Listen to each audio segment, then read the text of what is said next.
Welcome. I've just put together another deck. It's blue-red, and it's very simply it's inspired by Julian Wellman's blue-red deck in the World Championship.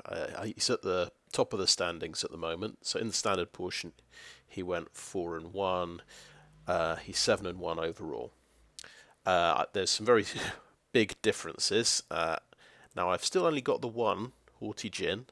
It's kind of a key card, but I've tried to make some replacements. He's running 4 Haughty Djinns and a couple of Cemetery Illuminators. So basically there's 5 creature slots that I've got to play with to try and replace, because I don't have the Cemetery Illuminators either. So I think I'm going to try a couple of Spectral Adversaries.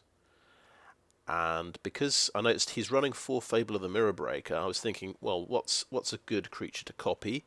And I thought I saw somebody else obviously playing Sludge Monster against me.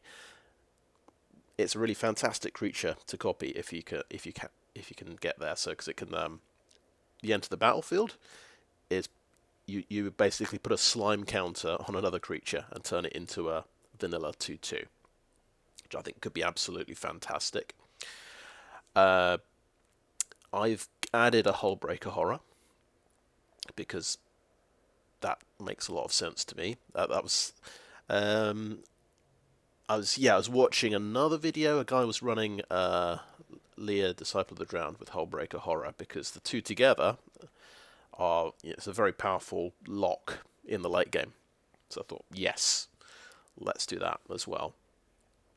What I would say is we only have 23 land. It's a bit ambitious playing a 7-drop in the deck, but we're only playing 1. So I'm hoping we can get away with it. So in Julian Wellman's deck, he's got 2 Invoke the Winds and 1 Lier. So this is just, yeah, we'll kind of go 2 Lier and 1 Invoke, because that's what I've got. I've thrown in a Memory Deluge myself. Again, I've got 1 of those, so he's not actually running a Memory Deluge. I think I made a few little changes in his kind of cheap spells area here. So I've added 1 more Strangle. I've dropped to Make Disappear and 1 Negate. So it's pretty close to the Julian Wellman deck, but not all that close. But yeah, I think I'm going to try this just in best of 1 in standard play. So let's try and find that.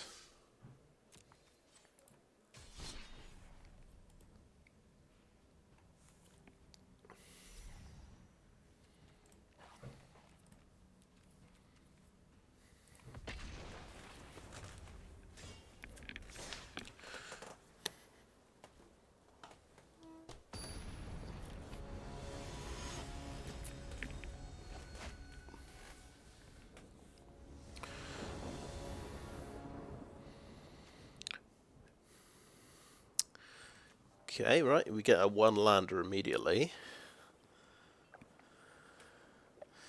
So I usually play 27 land decks, so 23 land is a bit of a departure. Okay, well that's clearly better. Keep 6. So do we keep Lier or the Sludge Monster? I think let's keep the Lier for this game.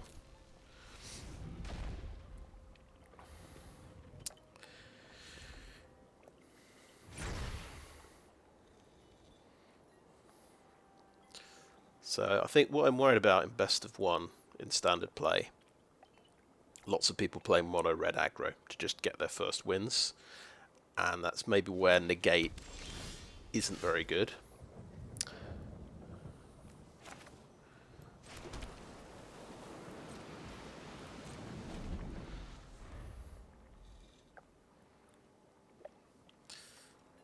But we've got maybe a Green-white enchantments deck.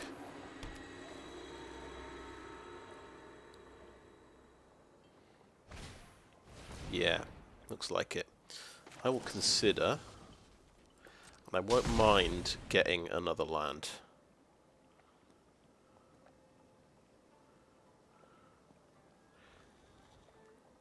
That's going to be, I think that's going to be quite good, that counterspell.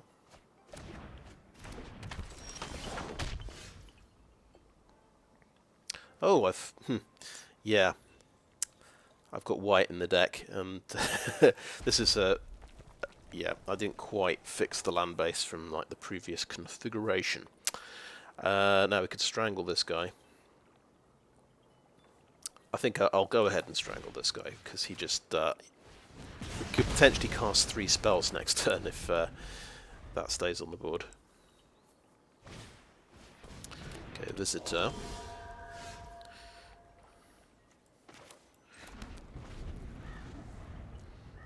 He missed a land drop.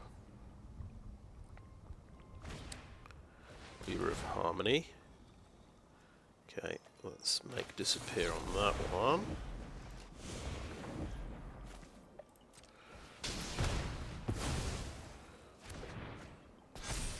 Visitor still gets the counter.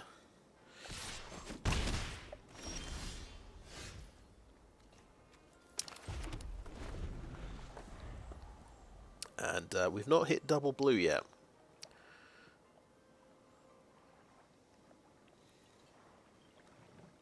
And sure enough, we've drawn the Hullbreaker Horror. So our late game is absolutely just set up here. But yeah, as you can see, a lot of creatures. Creature, creature, creature, creature. The 2 negates just look a little bit silly. And I guess, you know, what I don't like about his deck, he's got lots of counter spells and he's playing Lier, so kind of seems silly to me, but these are... He's at the top of the standings in the World Championship, so I think he knows what he's doing. But it's just, I would go, oh, that's what we call a non-bow. I'm not gonna put counterspells and Lier in the same deck.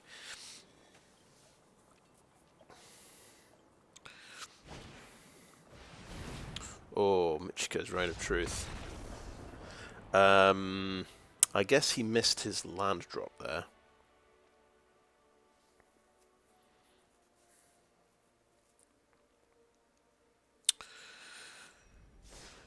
But I think he had me on the ropes there, to be honest.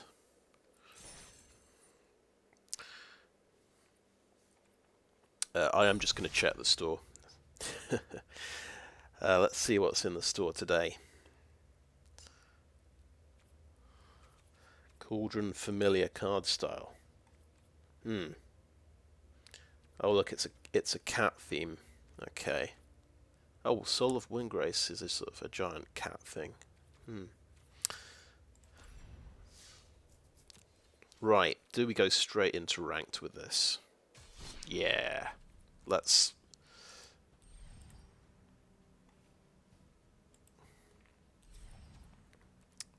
do it.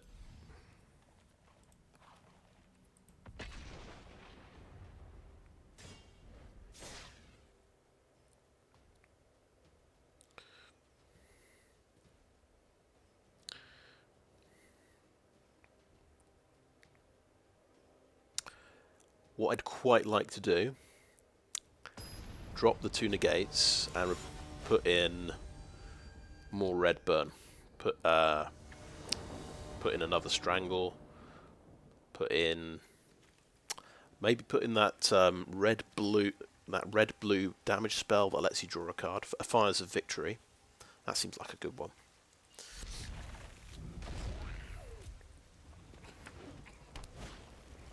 Phoenix Chick. Okay. Do we strangle the Phoenix Chick? Or do we build up to burn down the house? Yeah, I think we'll build up to a burn down the house here. We'll strangle the second thing he plays. Oh. in that case, we won't strangle the second thing he plays. We actually hit. We've managed to hit 6 land, which is very interesting. We might want to cycle this land later, so I think. Don't play that one. Right. On balance, do we want to blow this up? No. I think we'll hold the strangle. So we're just gonna. This is gonna chip away for 3 more turns, and then we're gonna burn down the house. Anything really serious that he puts out, we might have to strangle.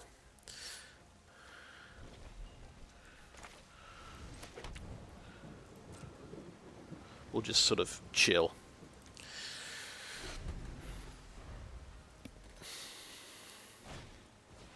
Okay. Another Phoenix Chick.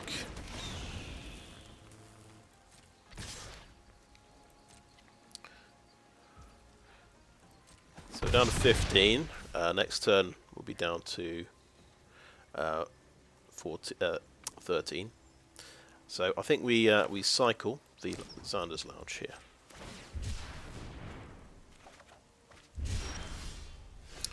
Elder Dragon War. So we've got another sweeper.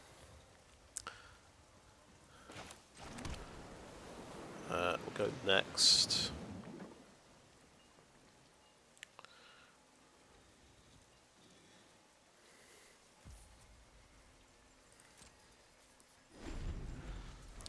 It's interesting. Black-red with a smouldering egg. Black, so it's sort of like a black-red spells deck. I'm guessing he's got a lot of removal spells, maybe. Maybe that's the idea. Maybe he's missing blue. Maybe it's a Grixis deck. He might have sacrifice spells as well. So yeah, it's going to be a burn down the house. So we take out the egg as well.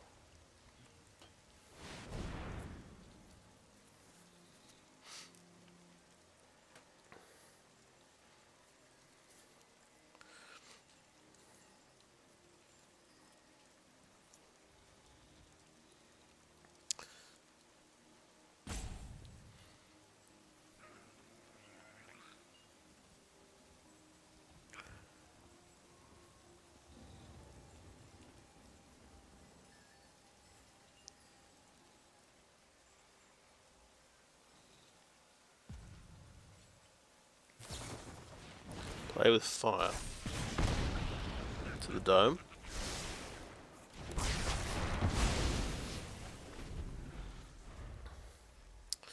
So down to 11. And Chandra. I hope you like your hors d'oeuvres extra crispy. Give a toast. I'd love to. Another Phoenix Chick. Okay.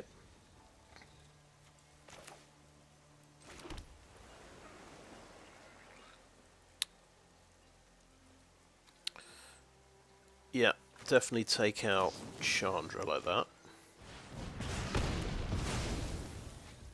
Just when I was having a good time. Now, are we at the stage where we have to strangle a Phoenix Chick? Because we're on 9 hit points. I'm going to say no. I think I can take the pain.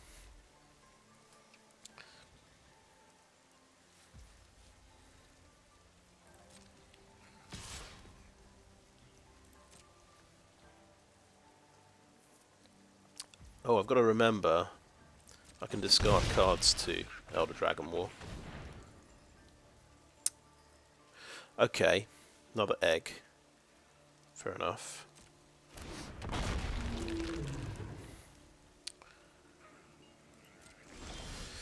So we do, yeah, we've got to play here, haven't we? That does 2 damage to everything. Strangle finishes off the egg.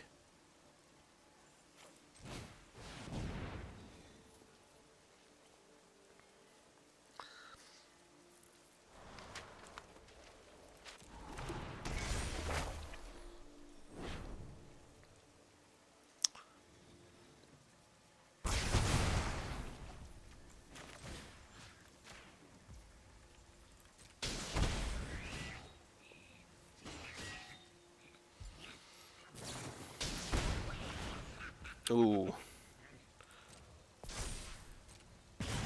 Down to 5. It's getting dangerous. We'll hold that mountain so we can discard it next turn. So the shore-ups aren't really doing anything. I think we can discard those as well. Okay, down to 2. Yeah, maybe we really couldn't afford to do that. I think we'll keep a Fading Hope though. Negate. Now that's what we like to see. That can counter something. Do we want to play a land? Well, Fable the Mirror Breaker can help me. I can discard things. So I think Fable is the way to go, and I think we've got to hold up Negate mana because I'm on 2 life. Another Lightning Strike and I'm dead. So I can't afford to cycle the Lounge. I'll just discard it to Fable.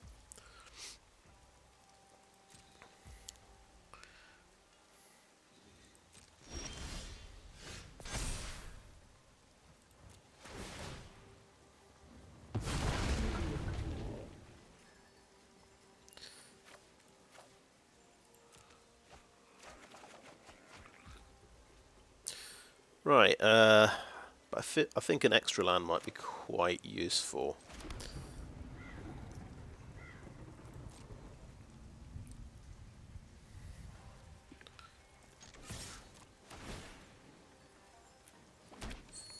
Gotta say, impressive amount of damage he's put out on whilst just being on 3 lands. So it's 8 damage from just spells, I think. Oh. Right, we could counter that, but it's probably not a good idea. I think we'll Impulse in response and see if we can get another counter spell.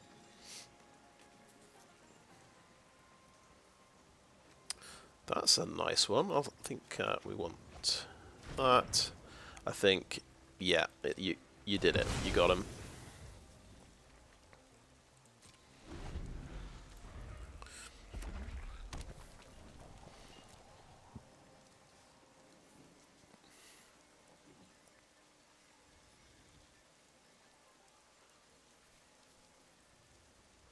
So he's got 2 cards left. Could be play with fire and a lightning strike.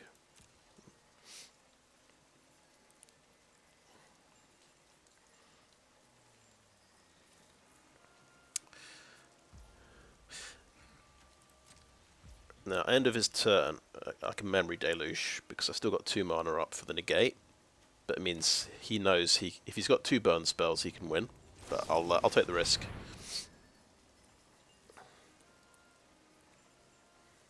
Oh, we like the sludge monster as well. The rest go on the bottom of the library. We could have a backup Lier in case this one gets killed. Maybe that's greedy, but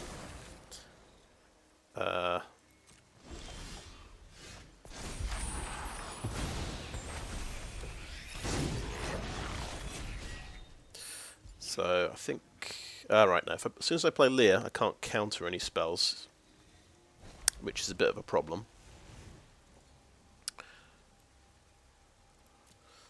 When I'm on 2 life, so I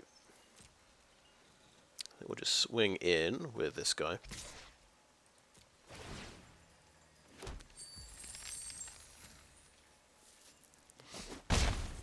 Yeah, I didn't think of that.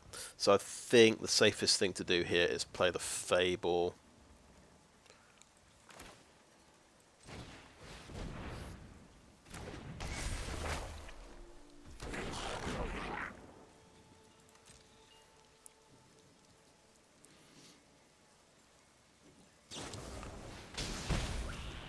Creature tokens get -2, -2.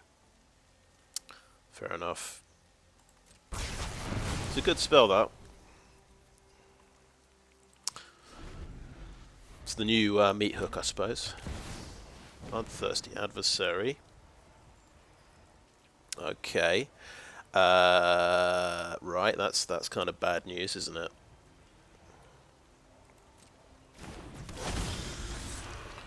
gets to cast something from the graveyard. Hopefully I can negate that.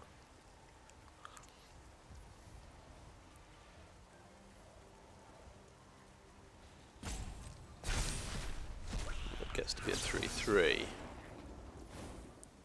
Okay, we'll negate that.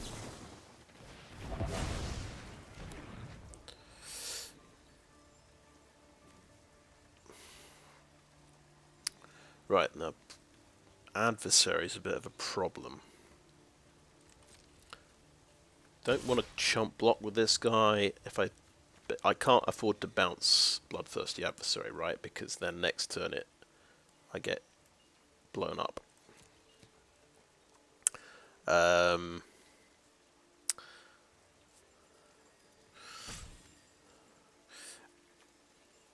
But I could bounce my own Kiki Jiki.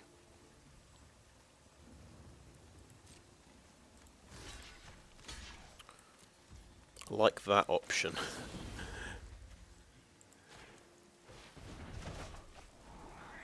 Oh, perfect.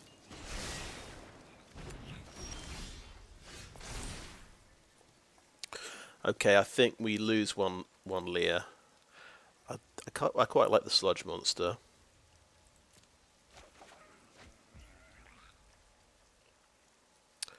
Are they going to have a dangerous artifact at some point? It's possible. Let's blow up the adversary.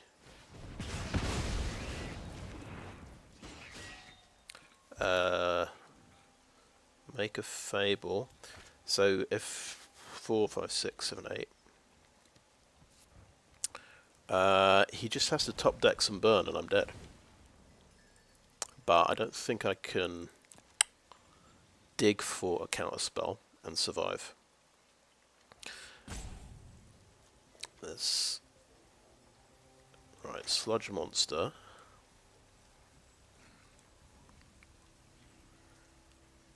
I'm just going to play the sludge monster as a beatdown thing.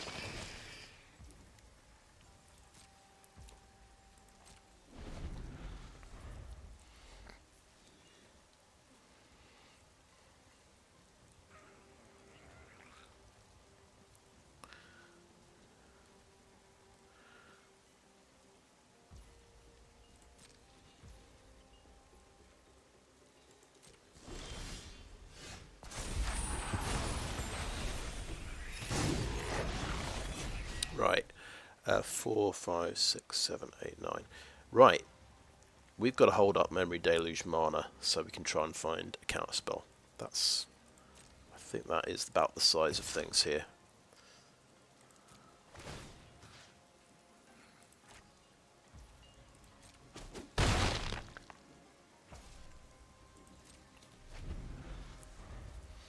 And he just needs to hit Bloodthirsty Adversary. Okay. 1 damage to each opponent. He's got a land. Okay. Abrade him. Yeah. Whew, that was tense.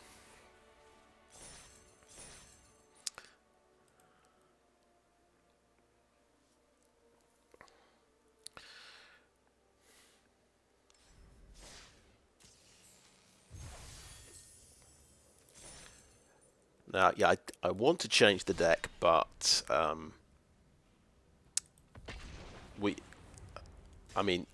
assume this guy knows what he's doing with this deck design. So I just won. So we'll carry on with the negates and things.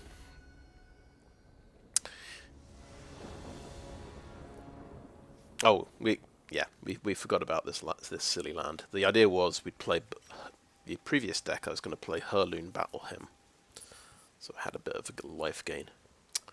Right, that seems like quite a good opener. We can slightly wrong foot our opponent with a sundown pass on turn 1. Yeah, let's do it.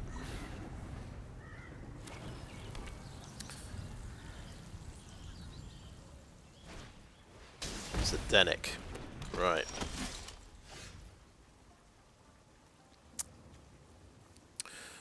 It's 4 mana to bring that guy out, isn't it? Yeah, I think I'm okay with strangling that guy.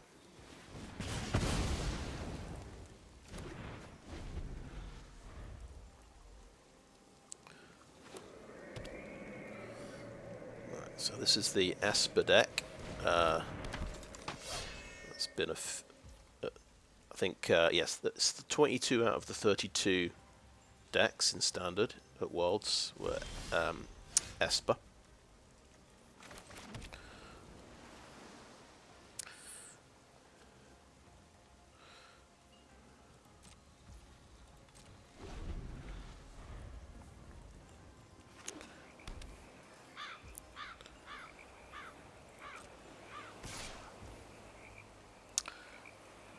Okay,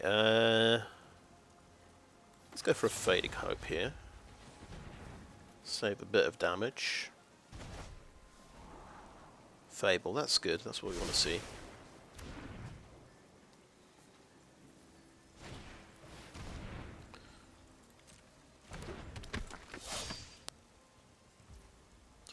Okay, my turn. Do I play out a Spectral Adversary? I think so. Let's be mana efficient.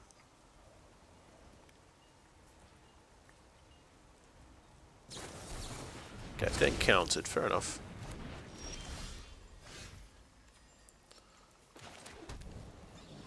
Play the Fable.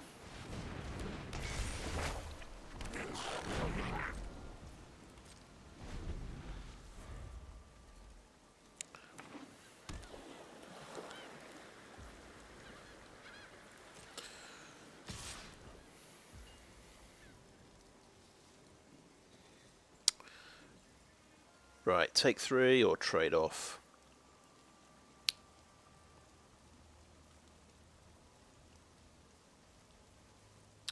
Past the blockers. No blocks. I feel like I want to build up a bit of a few resources, so I'm gonna try and attack if possible.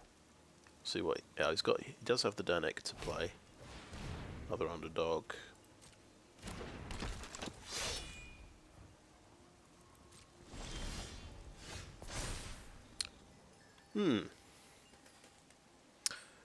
Now, how much do I like my hand here?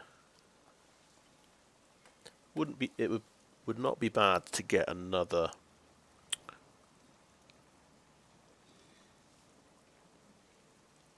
land. Yeah, I'm gonna get rid of the shore up. Okay. He's just used 1 counter spell. I am gonna swing in with this guy.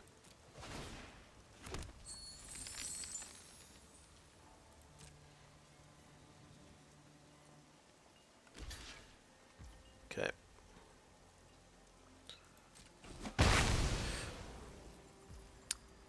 He's got 2 cards in hand.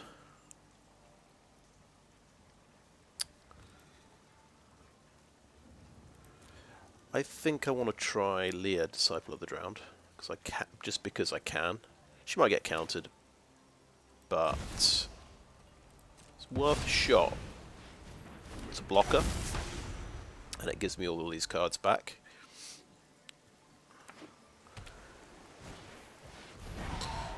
That's good. We wanted to see that guy get replayed.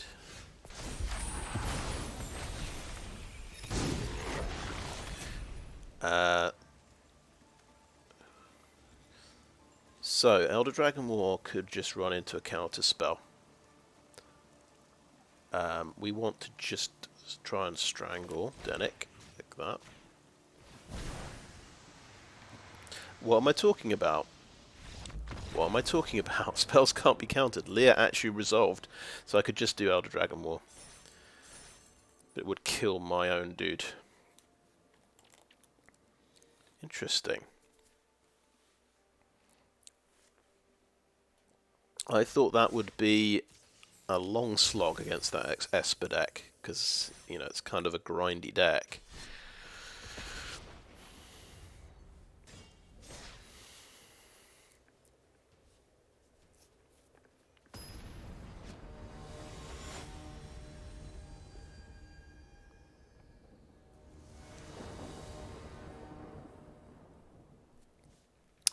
It's a 2-lander, but we've got Impulse, so I think we can get to 3-land. Hey, we got a land. That's nice.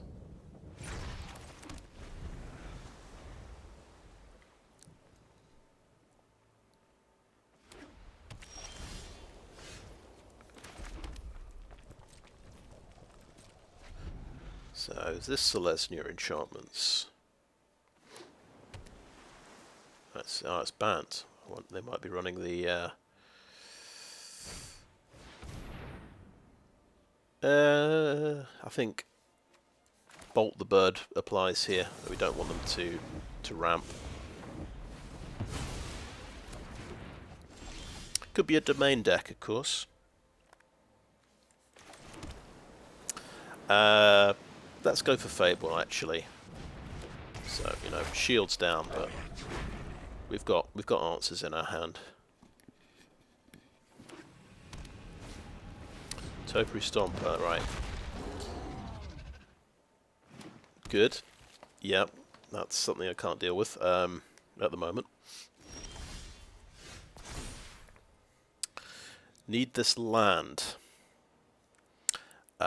These two things we can get back later with Lier. I think that might be a good plan. Let's dump them now. We don't want to bounce that, and strangling it's no good. So let's draw two things, play a land, swing in with a goblin.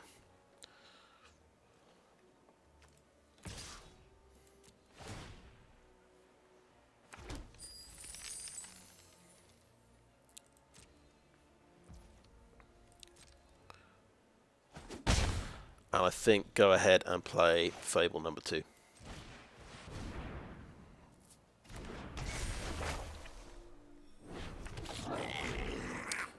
And turn.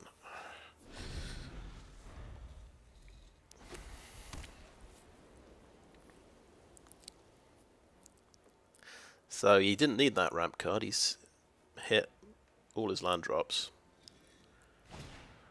Farewell. Okay. Okay. I see how it is. We will impulse. It's the old ramp into farewell deck, I guess. So another impulse there. I tell you what, though. I think we just need a land. We just need a land.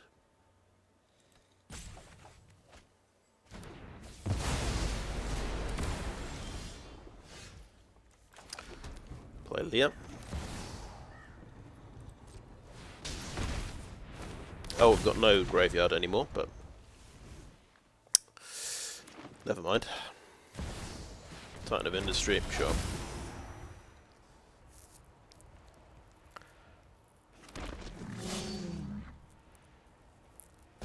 That gets the shield, okie doke. Sludge monster, this is fun. Get to sludge a Titan.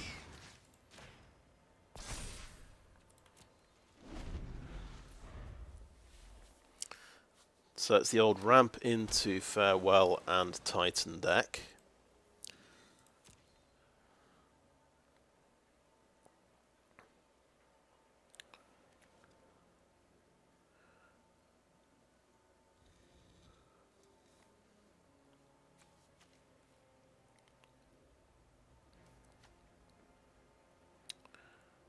Guess we can get a 3/2 adversary. Oh, okay, yeah, doesn't work anymore. So we'll take 11. Sure.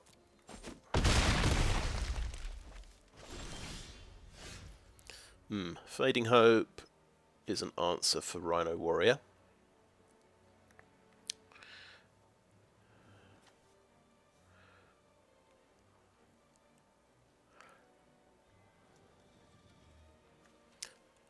Right, adversary can face one other thing out.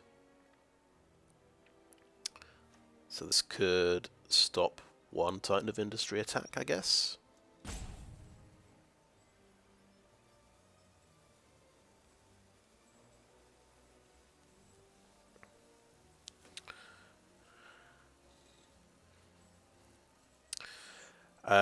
And then yeah, what would be the point of doing that?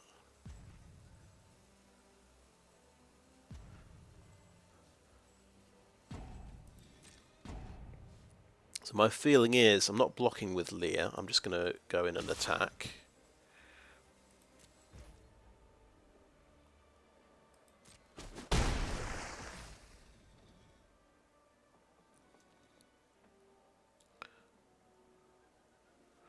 And end the turn.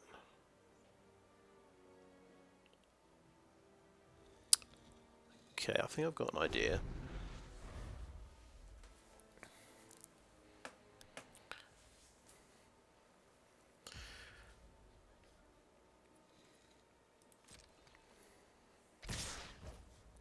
Okay, adversary comes into play.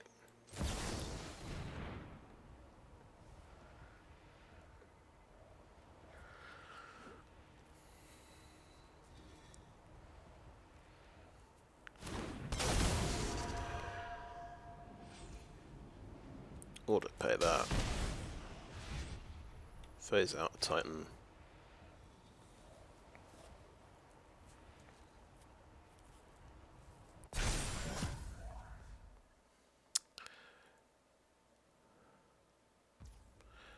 And take 4 damage.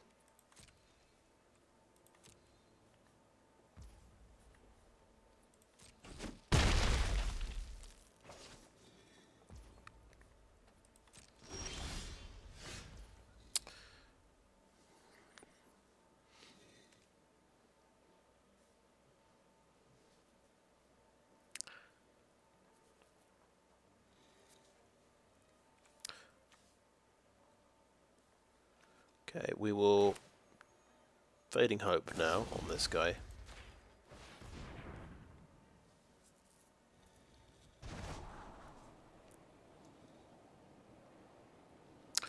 Is that any good? We can protect a creature and buff it up. It might let us trade off with the Titan of Industry. That's what I'm thinking. Because we can get to 4/5.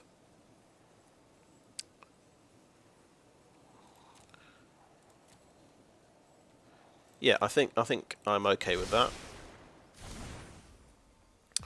Let's play a Shivan Reef.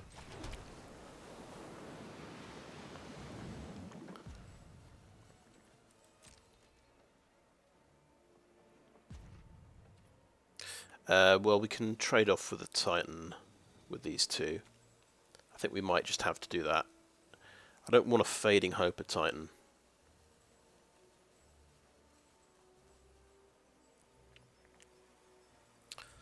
And he'll get through with 1 trample damage, I guess.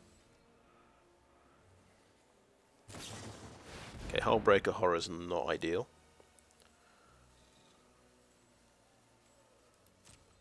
So the old ramp into Farewell, Titan of Industry, and Hullbreaker Horror. Fair enough. Let's bounce that one. Oh. Now we're dead. Because of my pain land. Never mind. Well, we're pretty dead anyway. It's a ramp deck that ramped and got its... And it's made 3 really big hits, I think.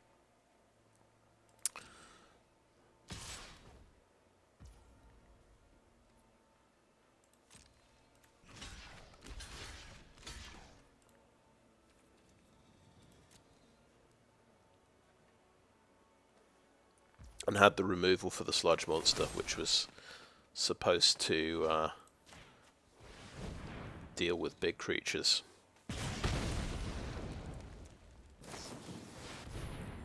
Sure. We can do that again.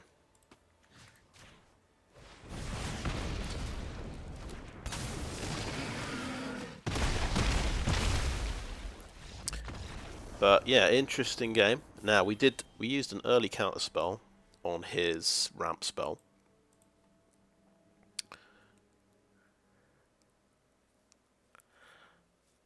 Right, I think now I've lost a game with this deck. I think I'm allowed to change it.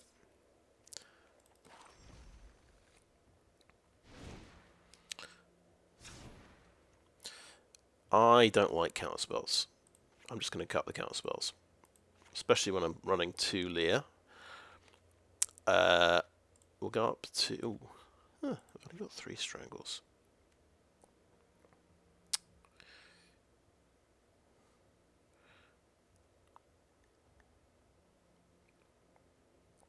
Right.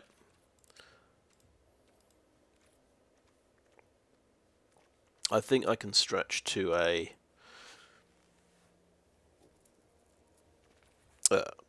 common wildcard.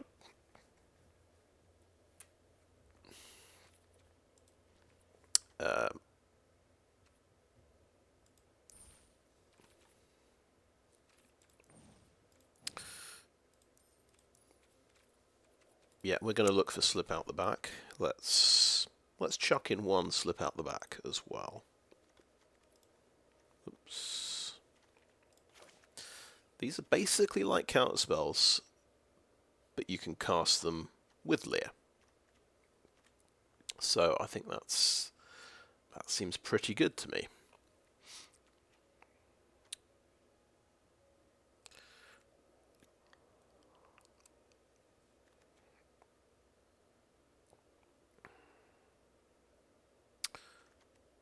Do we go all in on the protection spells, or do we want more burn spells? That's right, I do have the Sundown Pass. I could go... no, I think... Right, let's not go for the white mana yet.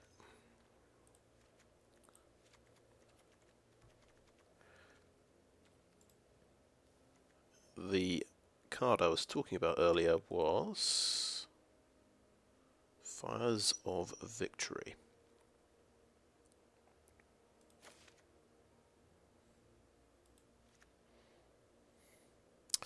I feel like that will go well with maybe another card draw card. Maybe a pretty significant card draw card. I've got one in mind actually.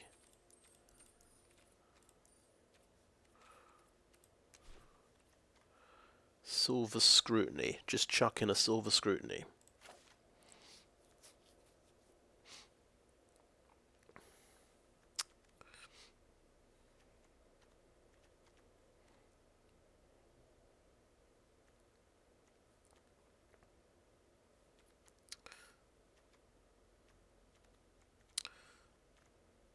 Right. We might have a look at the land situation as well.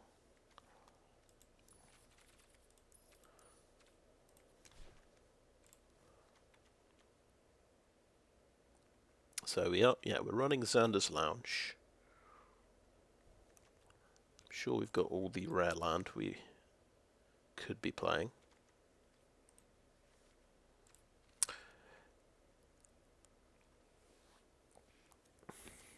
Now, what I might just check up on is if... Yeah, Haughty Djinn, I think that's... You need 16 blue sources to cast a...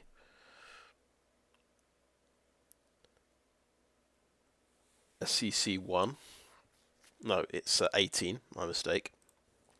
Let's just count and see if we've got 18 blue sources.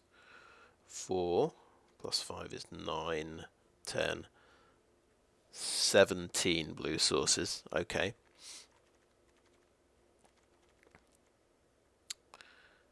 And I guess we'll have 15 red sources, which is probably good enough for a first turn Strangle. Well, not if, well, we won't have 15 untapped red sources. So I think we just cut 1 mountain and go for a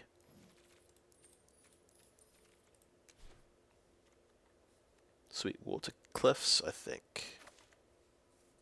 That just takes us up to 18 blue sources, so we can cast that Haughty Djinn on turn 3 consistently. Actually, let's look at we do have Invoke the Winds as well. I've just remembered that one. That's gonna be fun.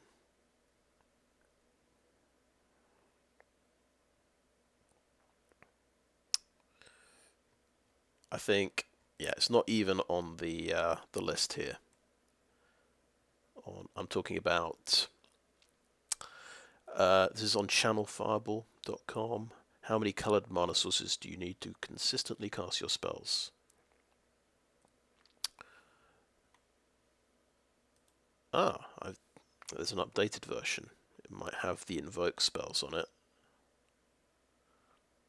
Yes, it does. So to consistently cast Invoke the Winds on turn 5, you'd need 22 blue sources. So we're currently on 18, I said, didn't I? Right.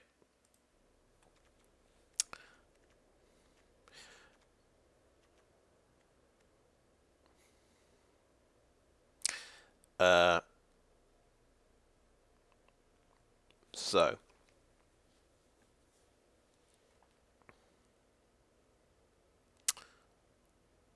that means dropping 4 red sources and replacing them with blue-red. I think we'll have to drop the Socken Zone. We'll go for 3 more Sweetwater Cliffs and a Molten Tributary. Now we've got 22 blue sources in the deck. I think that honestly,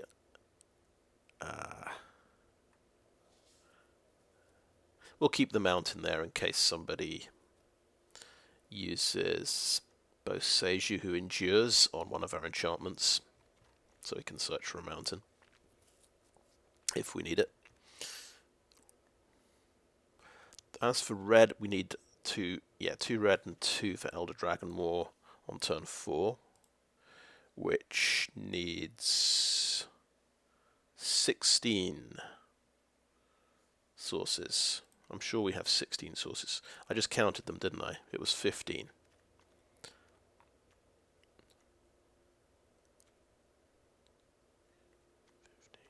So, I guess we drop 1 island and replace that with a Molten Tributary. And that takes the red sources up to 16.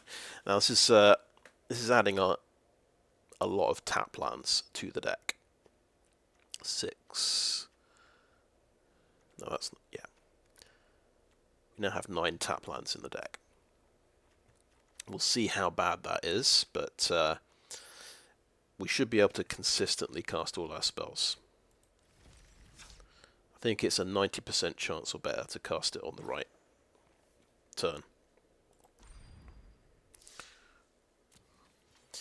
Well, we'll see if... I don't know if that's actually improving the deck, but I don't like playing counter spells if I'm playing Lier, Disciple of the Drowned, so doesn't make perfect sense to me. So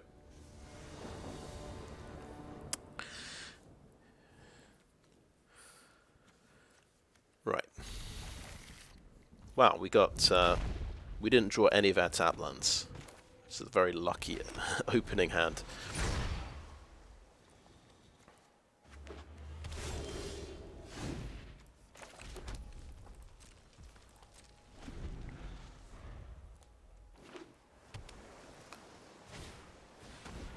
Underdog, okay. Blood up.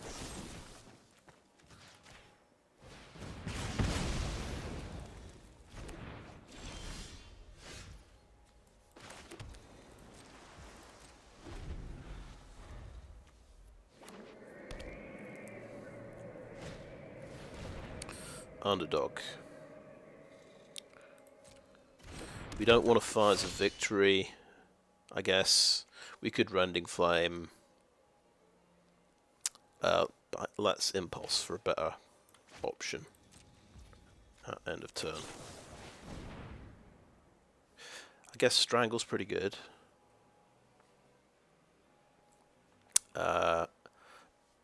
We don't have double red for Elder Dragon War. That is unfortunate. Fable of the Mirror Breaker gives us really good value. So I think that's the one I want to go for. Okay, we'll play a tap land and Fable. He might have Spell Pierce here, but we'll see.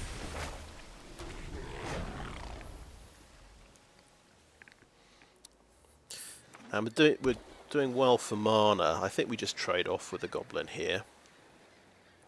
He might want to blow it up. Okay, there's a shield red.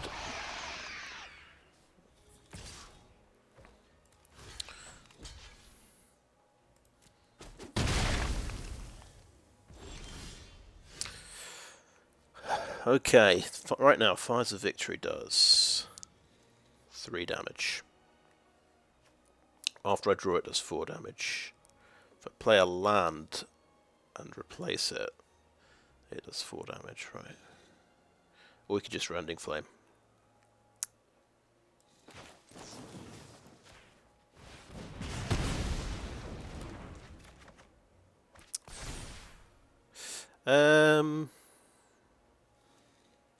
Discard these lands. Draw into some more action, maybe. Sweetwater Cliffs kind of tells him my... well, I'll do the Sweetwater Cliffs. Okay, it means he can do something else horrendous, but...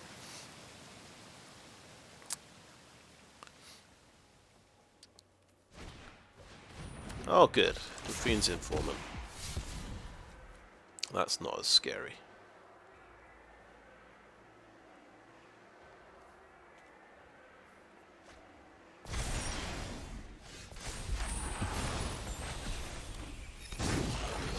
Right, would we want to cycle a Xander's Lounge?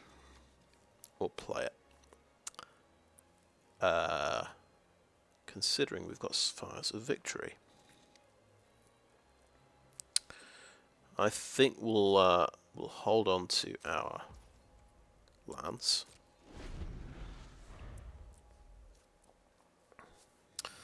I'm kind of itching to use Fires of Victory, to be honest. Okay, we could bounce the Reflection.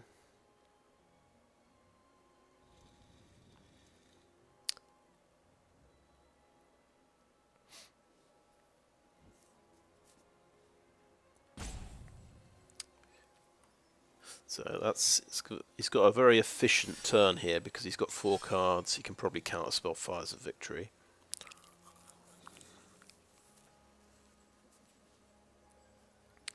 I'm going to Otawara.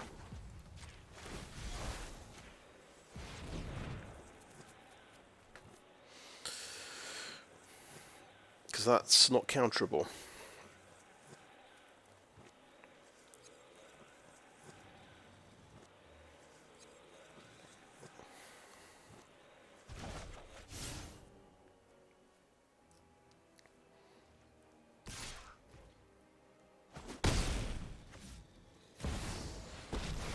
Okay, so nice. Get in, get out. There's no secret I can't uncover. Right, Fable will let us discard these lands and draw more cards. So I think that's good. Gives us a blocker. We won't play the lands.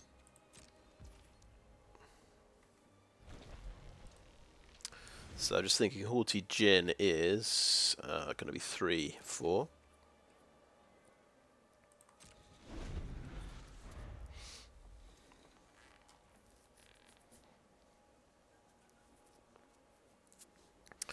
This Fires of Victory is burning a hole in my my hand. I want to get rid of it as soon as possible, but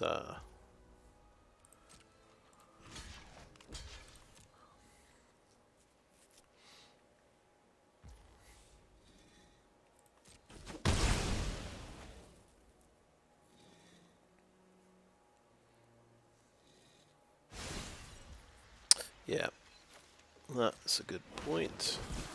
Now this is a juicy secret.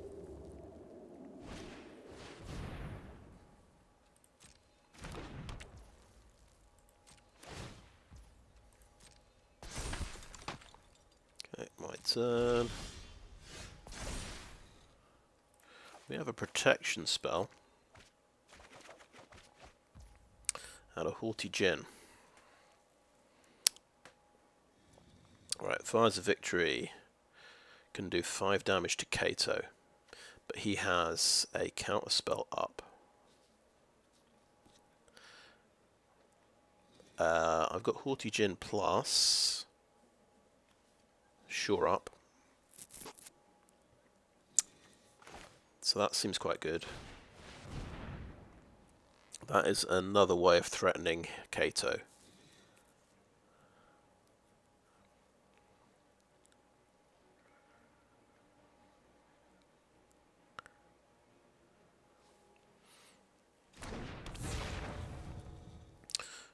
Okay, it resolves. And it makes Fires of Victory a bit cheaper as well.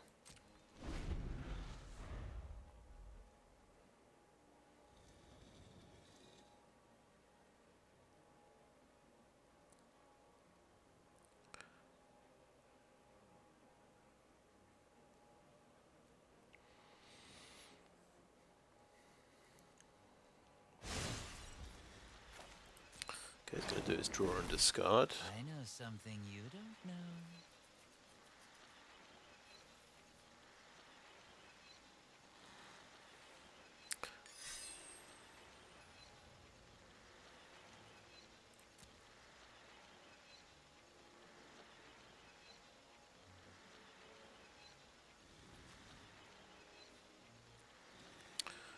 Fires of Victory could potentially blow up a Sheoldred. I think after my draw phase next turn. This can't be countered, but we can shore up Haughty Djinn.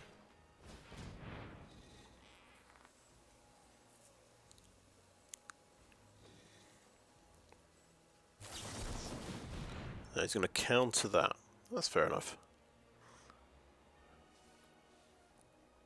I think whilst we can cast Impulse cheaply, let's cast Impulse nice and cheap. Get something cool. Okay, this is a bit too expensive at the moment.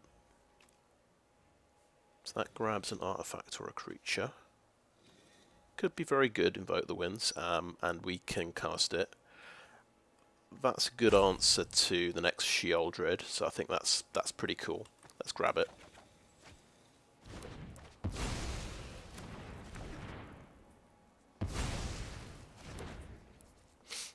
Cool. Well, we got through. We made him use his counter spell, which is something. It's something. Now, Fires of Victory will do 4 damage. I think.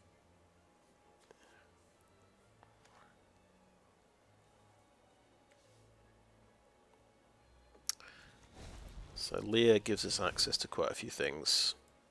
Rending Flame, for example. We'll just see if he can deal with Lier. He's got 3 cards in hand.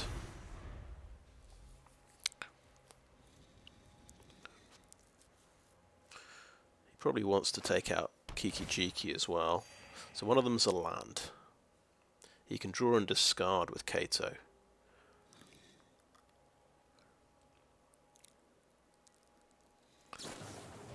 Oh, Urtai, yeah, he's got the answer.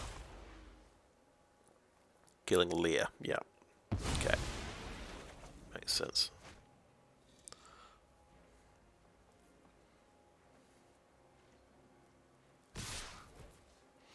Okay, 2 of these attacking. I can just block one of them. I don't think there's a problem there. Draws a card of Wedding Announcement, draws a card of Kato. So he's doing pretty well here. He's got all his card draw engines going.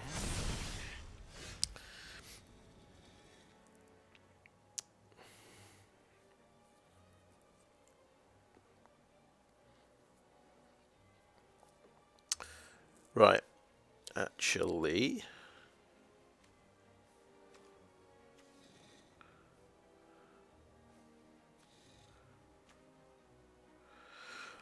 be nice to grab Planeswalker, but it's only artifacts and creatures.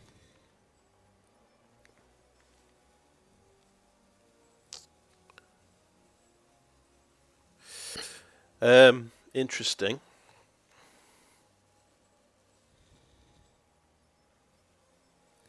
Okay.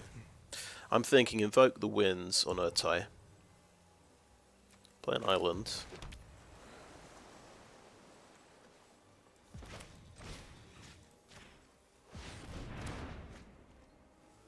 And we'll copy him.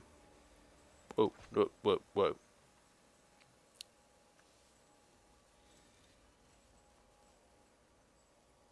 It's legendary, isn't it? Yeah, I don't know what I'm doing. I've not used Reflection of Kiki Jiki that often. Yeah. Never mind. So Kato is going to get to Ultimate.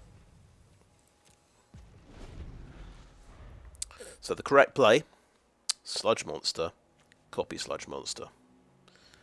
And swing in for 7 damage. Never mind.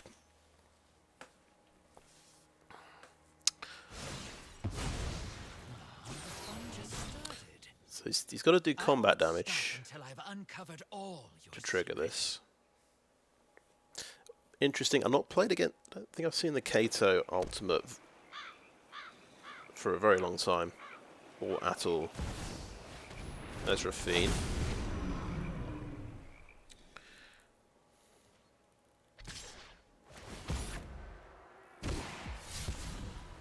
Okay, yeah.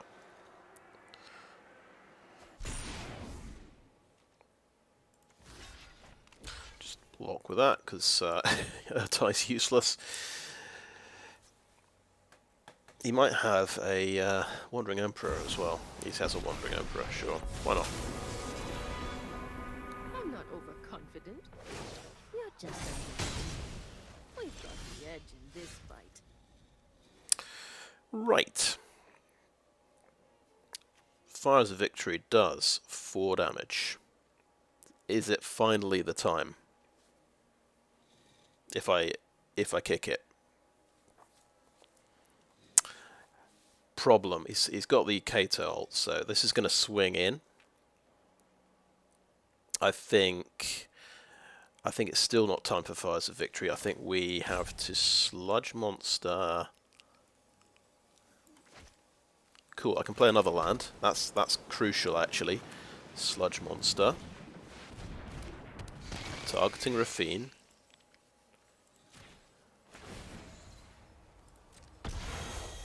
Pay the ward. Hits the ground.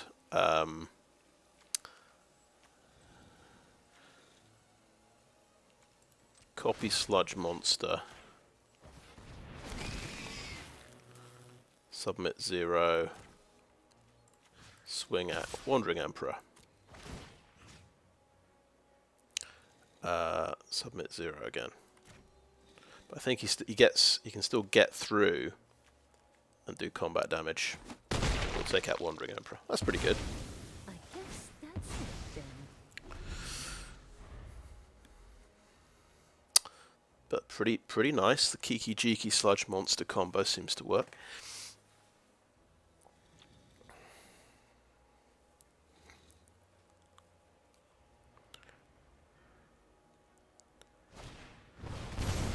Okay, so yeah, it's that stage of the game. He's going to run these guys in.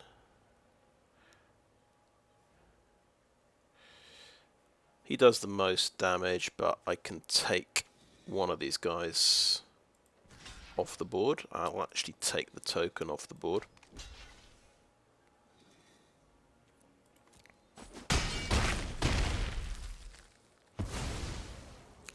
You might want to play another Rafine, so that's probably going to get sacrificed, I'm guessing, anyway. But now we face up to the Kato Shizuki Ultimate, which is probably going to be pretty devastating. Blue and black creatures. He's got Obscura Interceptor.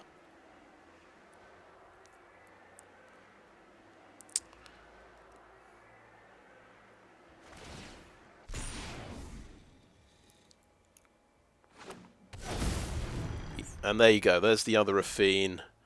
Oh, did he sacrifice the wrong one? Yeah.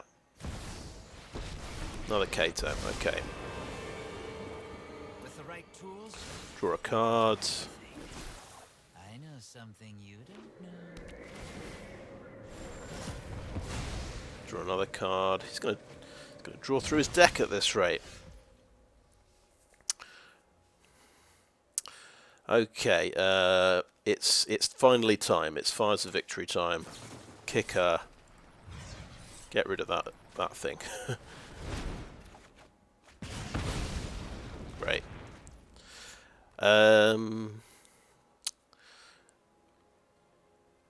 Just Strangle on this Rafine because it's it's a 3/3 creature. It's pretty significant, and then I've still got my sludge monster I can copy. But he can swing in with 2 of these if he wants to.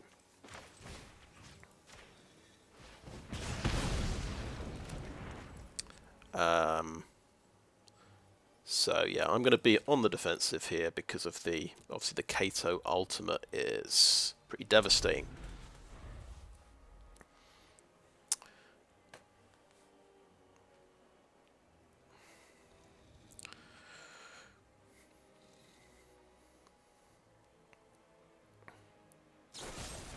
Infernal Grasp, okay.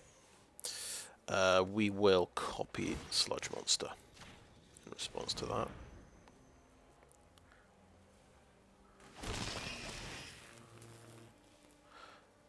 Submit 0.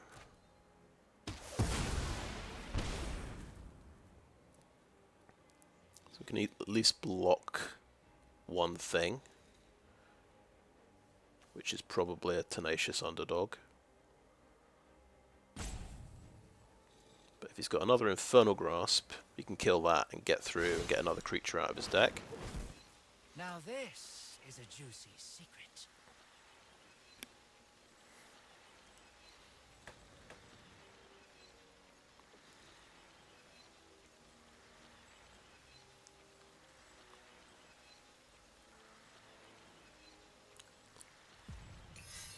He's down to 28 cards. Yeah, he's drawn 6 more than me. There's a Rafine.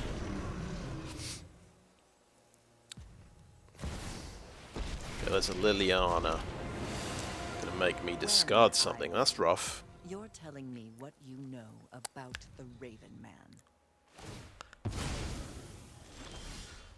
He did not make me discard anything. Okay. Yes. Bye-bye, Liliana, I think.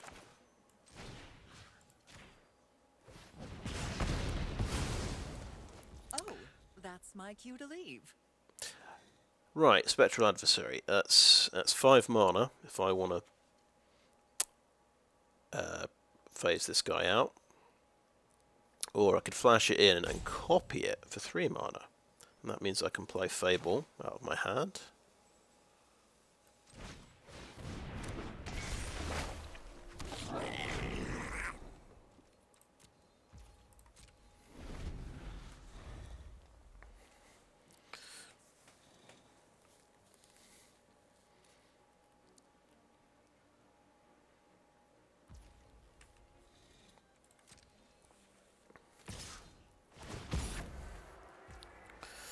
Okay. Resolve that.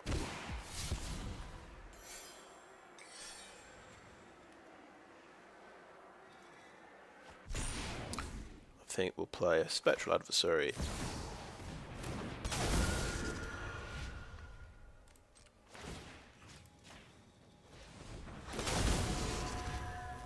And just chomp block like that so he doesn't get another creature out. And there's a Sheoldred. Okay.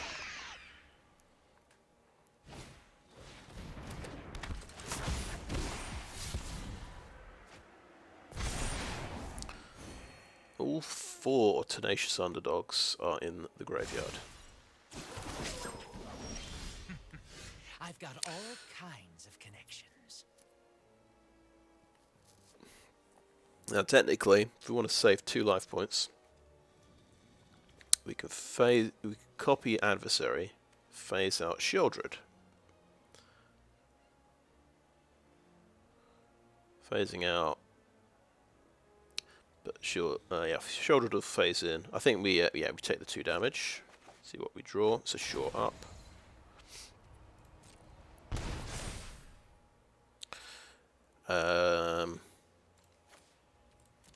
Yeah, let's draw something else. Oh yeah, Shieldred. That always gets me. Never mind. I think it might. Yeah, might be a bad at the moment.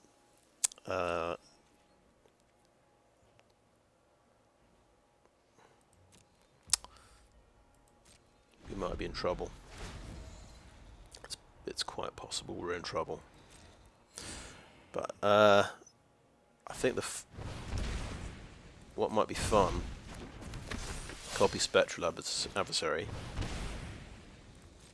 and see how many copies I can make of it and how many things I can phase out. That sounds like fun to me.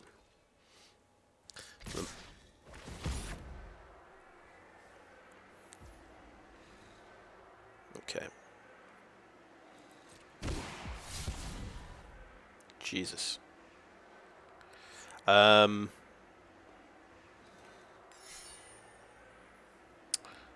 It's a lot of attacking creatures, isn't it?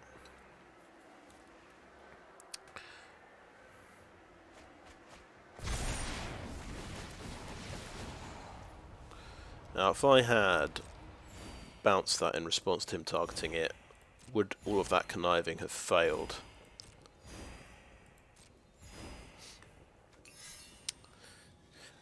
Quite possibly. I think, yeah, taking 4 damage from that is probably bad.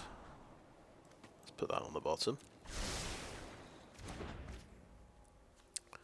We will copy the adversary. Autopay. Autopay. Get rid of Shieldred. Get rid of the get rid of one of the underdogs. Good game, yeah. We can actually trade off here. We can block here. We can block here. Okay. That's could be worse.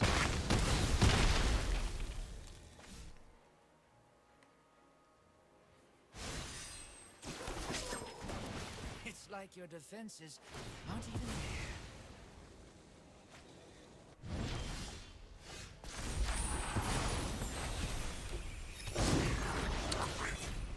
there. Right.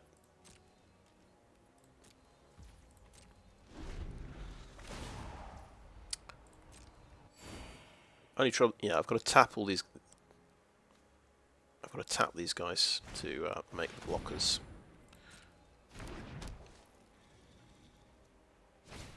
Oh, that's very interesting, isn't it?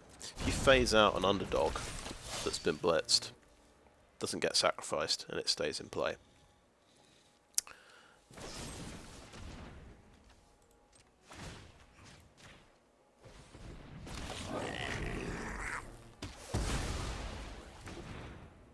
I think it's a good game here, and yeah, I could copy all the Kiki Jikis, but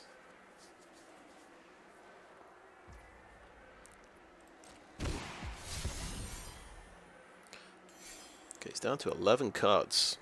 We've still got 30 cards left.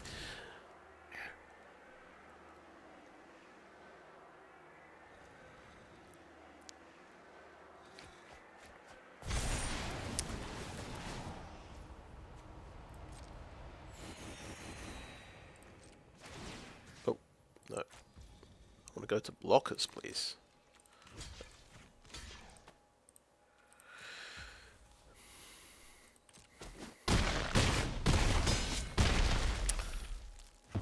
But that was eventful. We got to see the Kato ultimate there, we learnt a new interaction. If you phase out an underdog, a blitzed underdog, it does not get sacrificed. It's going to work for any blitz effect, I guess.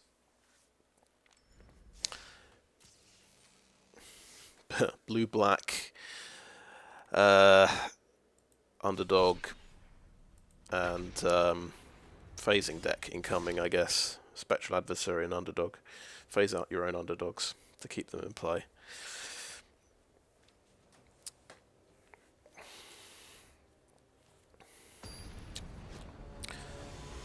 But I am okay with not playing any counter spells. I didn't miss them. It is a 2-lander, but with a consider, which is quite important. I think, yeah, we keep this one. Tap land on turn 1. Yeah.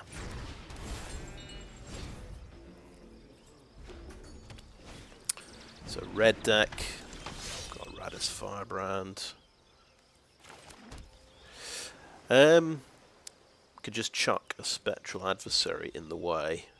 We've top decked to land as well, which is always fantastic news when you're struggling on land.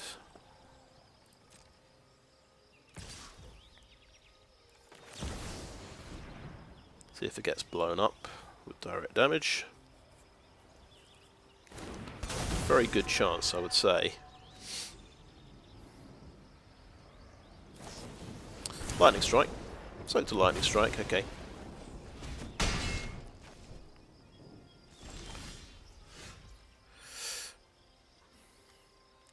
Now, we could Rending Flame. We could Fable. We could consider. Consider's a gamble because we probably won't find an answer to this. I think, yeah, we have to play the Otawara. I think, on balance, let's go for a Fable. Of course, the Goblin won't be able to block. That was a little oversight there. So he gets through for 3 damage.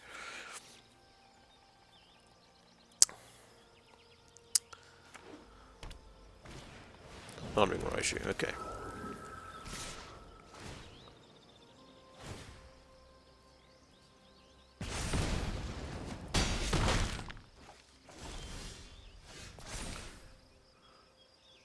It's gone up to 2 cards. Kind of want this land. Silver Scrutiny. We need nice cheap spells, don't we? So that's too greedy. That's too slow. So get rid of these. Okay. Play our tap land. Gain 1 life. Might be very important. So I think we've got a plan here. We've got a shore up. Wait. We attack like this. Get treasure. Makes sense, doesn't it? And then we'll end the turn.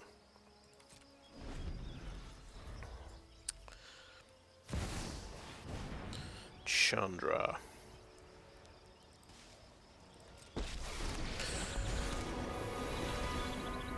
Without the sun, I'll light your way. Right. What's he got on the top? Oh, Come on, Kumano. Chandra. Think of something good.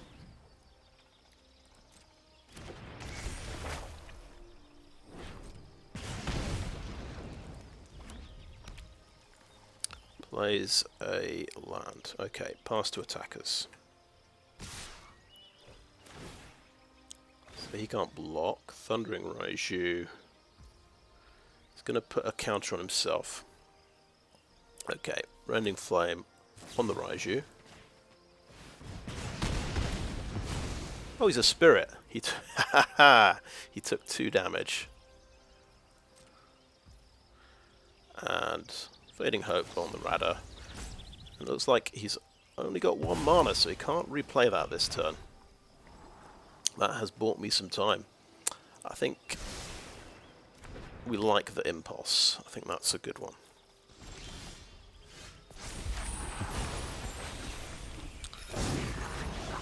I think swing in, hit Chandra. That makes a lot of sense to me. Can't douse these flames. I think impulse for a land. Yeah, I'll ignore that fire's a victory. Get the land. Land's too important.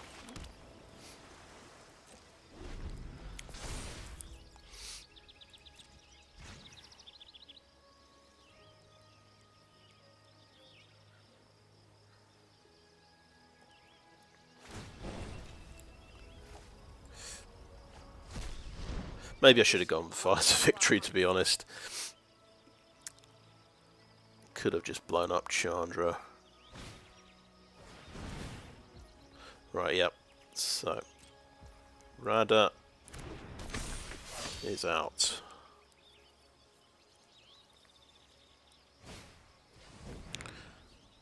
It has haste. Oh my goodness. Well, that's bad news. Okay. Nope.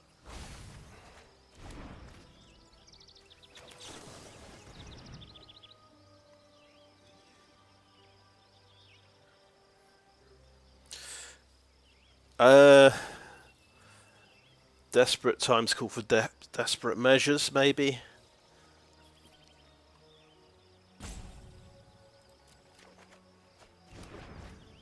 It's technically an answer. Yeah. But it's going to save us 5 damage.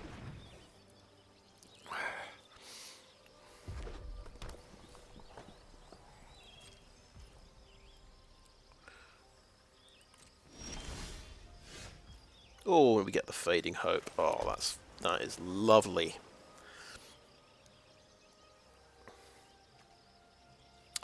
And we're going to copy our goblin.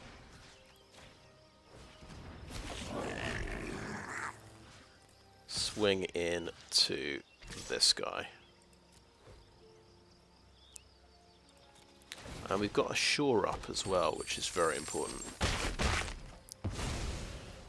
This went way different than I expected.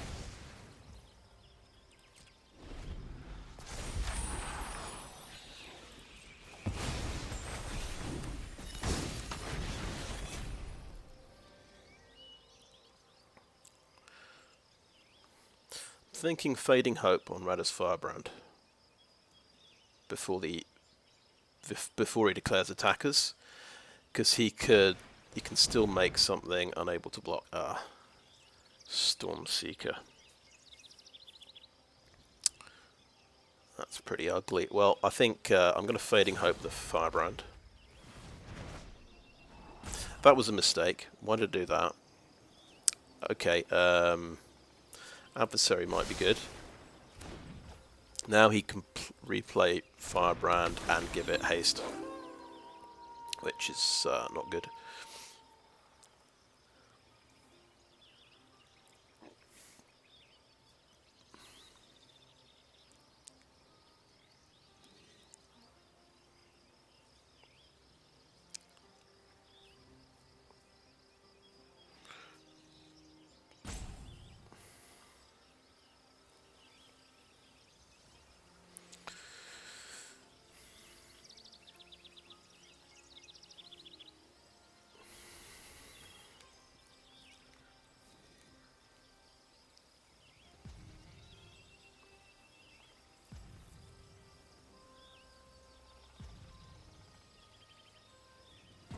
If I hadn't bounced it there, so this would have given itself haste. He'd swung in with everything, stop this from blocking. Then I'd bounce the Firebrand, shore up Kiki Jiki, and kill the etching, because this thing has to. No, it's giving itself haste, so it's a 3/3. So I could either trade Kiki Jiki for this guy or kill the etching. Take 3 damage. It's probably that would have been better. But now he can play this guy and give it haste. But it means Reckless Stormseeker can't attack.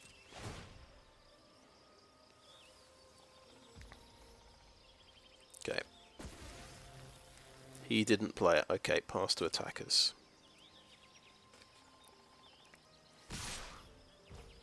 Okay, I'm going to shore up my goblin. I'm going to kill the etching.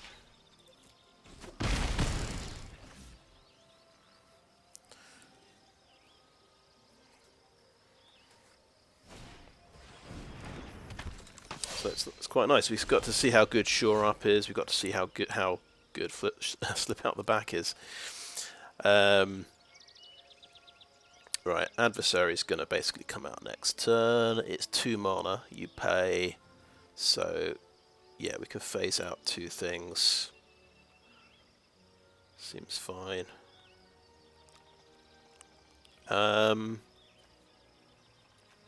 So, potentially 3 things we can phase out. I think we attack with a goblin, get a treasure. We'll keep reflection up. End the turn. Oh, we didn't do anything, so this thing's gets to be an extra insane.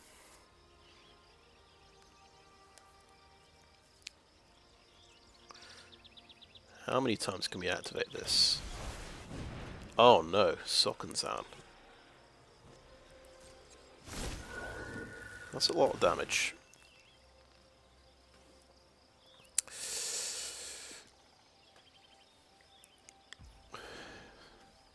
So, 1, 2, 3, 4. We can activate this 4 times, so we can make him a 6/5.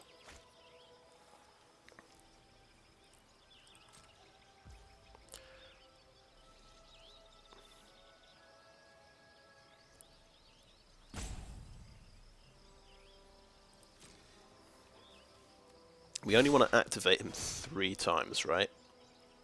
Which makes him a 5/4.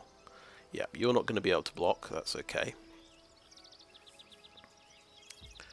This is such an interesting card. Right. Adversary comes out.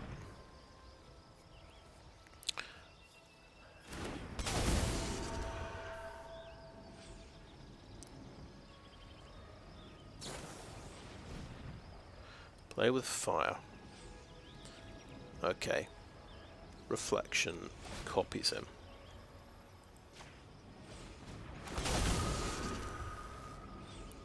Auto pay. 1, 2,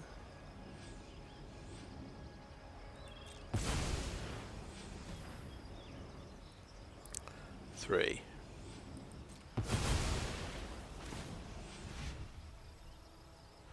We are going to block the Stormseeker. I'm going to just phase out all of these.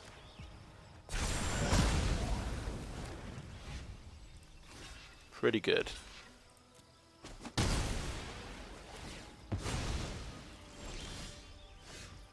Okay, we've got Lier, Disciple of the Drowned. That seems good.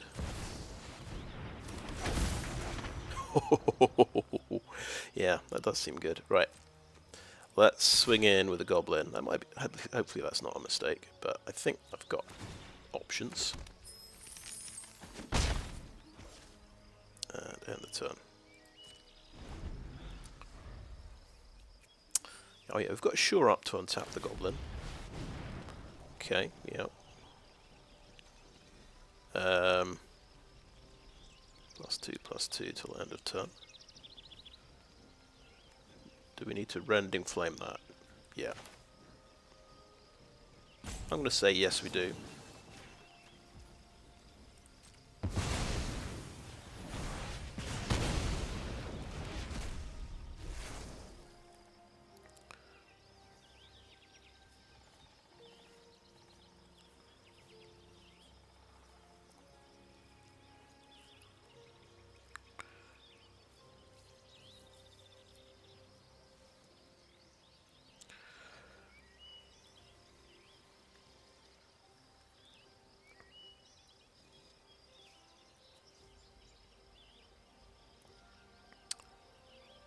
feels pretty good to beat red aggro with Radha's Firebrand here.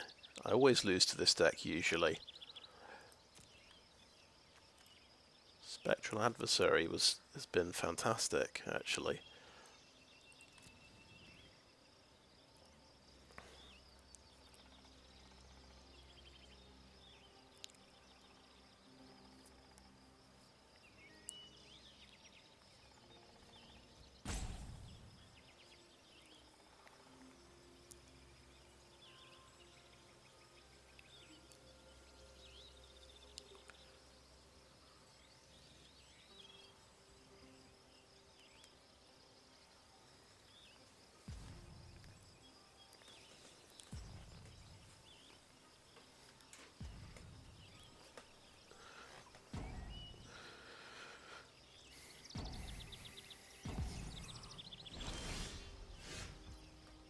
Okay, let's consider first. Braid. I'll do. I think let's swing in with these.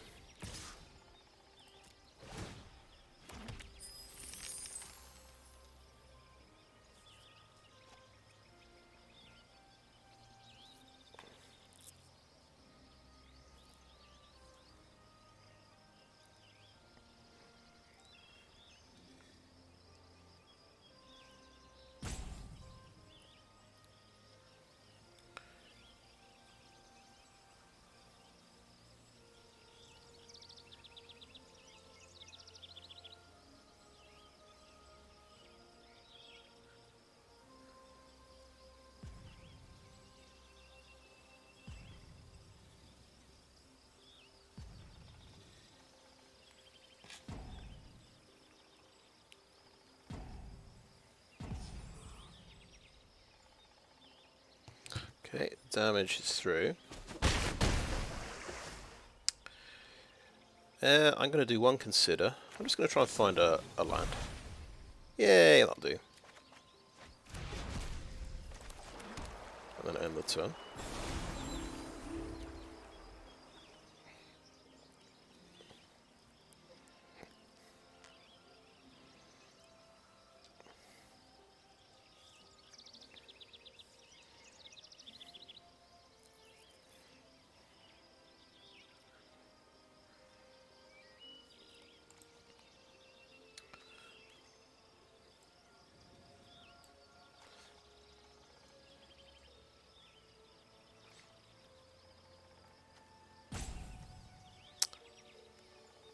Not sure I rate Hammerhand too highly. Obviously, that can be pretty good.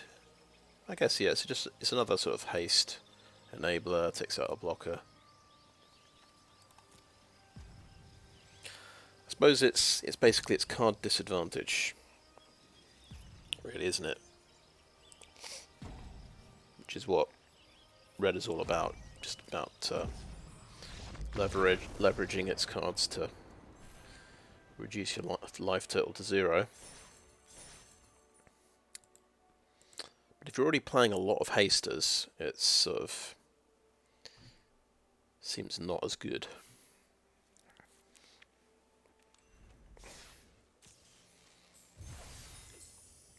Okay, that has actually got us to 4 wins, but let's keep going for a bit. Can we finally make it to Platinum this season? We've only got 2 days left in the season. And this deck seems like a good one.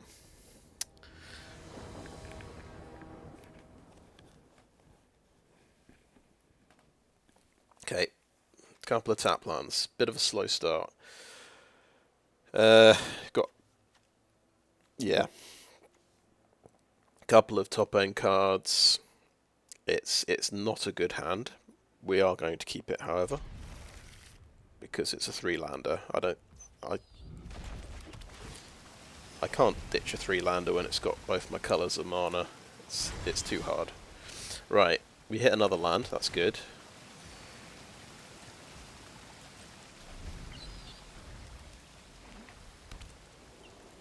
Land is still good here. We want to get to 5 land, in theory.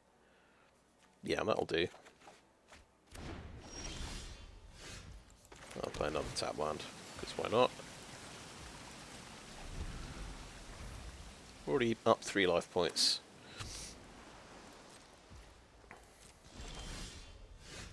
Okay, I guess neither of us are going to do anything for a while. Blue-white control, probably got like 2 Wandering Emperors in his hand. We could Silver Scrutiny for 2. Let that get countered.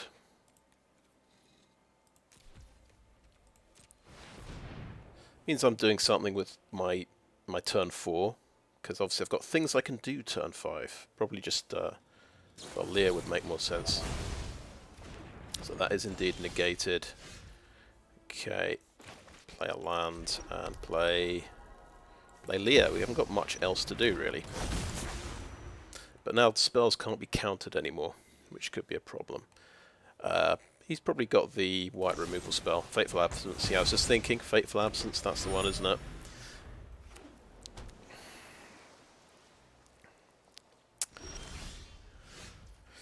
We could discard Xander's Lounge. I think that's my land drop for this turn, so I'm going to play it.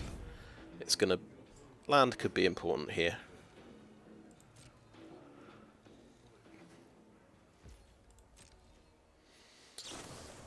Memory Deluge, yeah.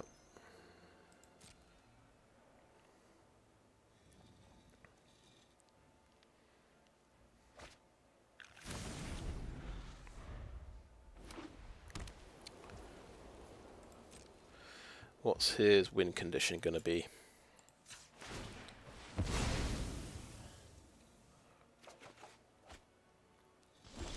Can we steal it? Got another land drop, that's good. That's my 4th Sweetwater Cliffs, that's nice.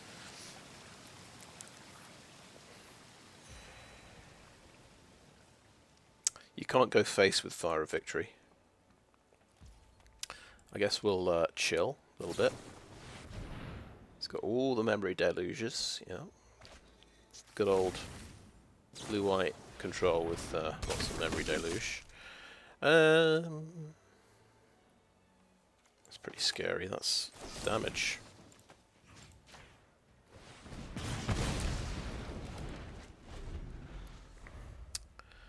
Could have done the Fires of Victory, I suppose. Oh, that's actually good. I'm quite happy to get these lands.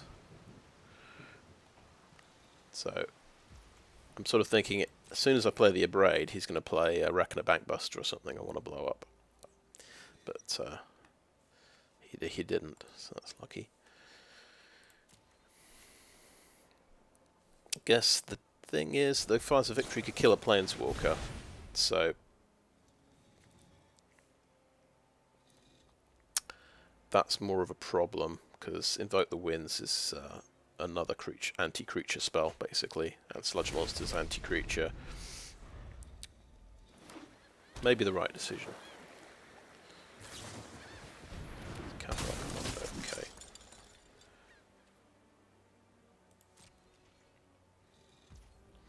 I'm going to kick my Fires of Victory and let him counter it.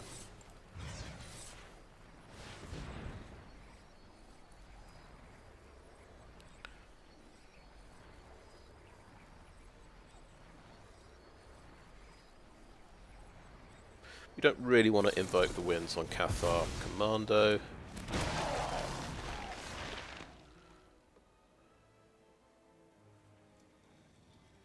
But we could. I think... Flip the switch. So he's using that one. Interesting. I wonder if he's got the Poppet Stitcher in this deck.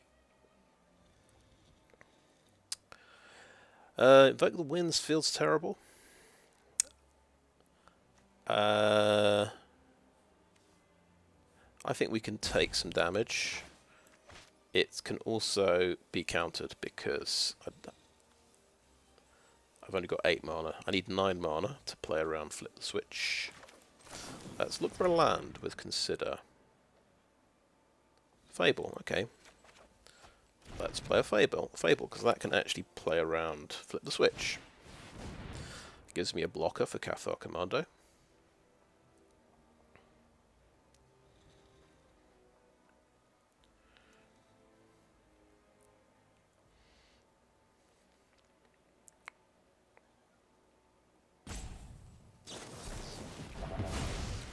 Negate, okay.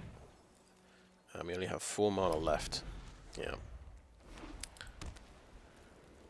So a couple of negates down and 1 flip the switch. So he's not keeping these zombies around. I don't know if he has this, the card I'm thinking of. Right, what did we say?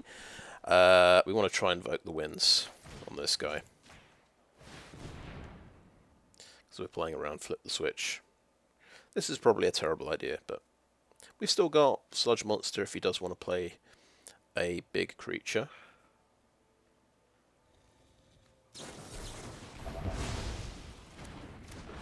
Now, I wonder if you can actually sacrifice it in response to that, if there's no target.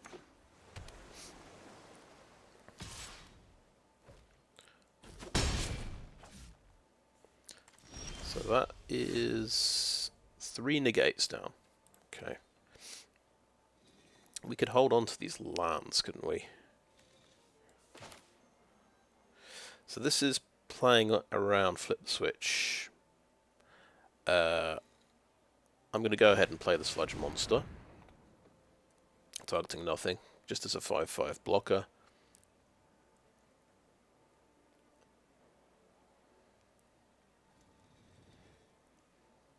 But yeah, we've been basically absolutely destroyed by Memory Deluge this game. He's had an enormous advantage using that card.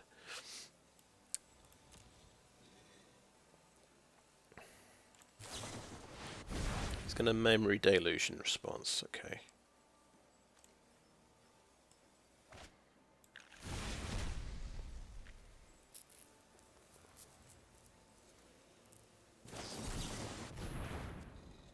Pay 4.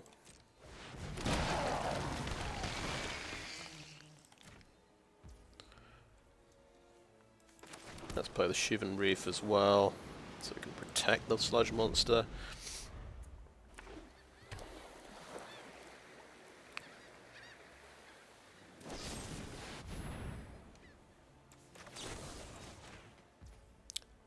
Didn't expect to see Fierce Retribution, to be honest. That's going to get countered. Okay, another flip switch. That guy's out of there.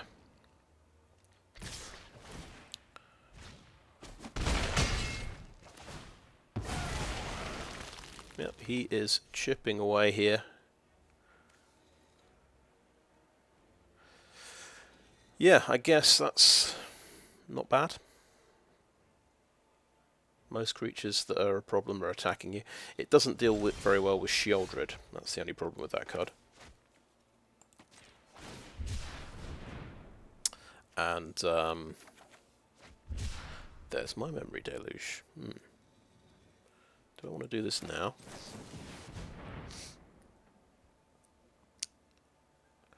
Okay, yeah, Fable's a good answer to this guy. Fading Hope lets me scry and saves me from 3 damage potentially. Oh, and stops him just killing the Fable. No, well, it doesn't really. Impulse, though, is really good.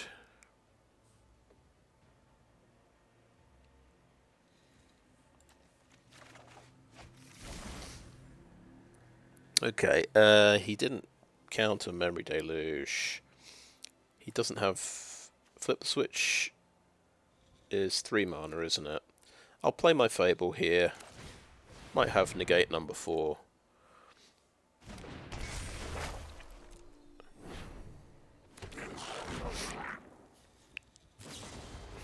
That's getting Fading Hope. Okay.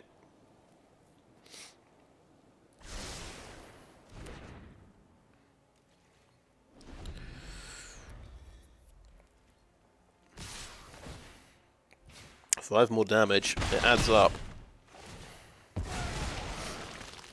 He's got 1 Deluge left in the graveyard and 4 cards in hand.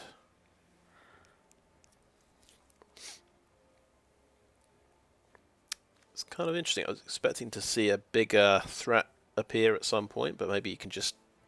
This deck can just win with Cathar Commandos. And zombies. And that's going to get blown up. Okay, good. It did its job.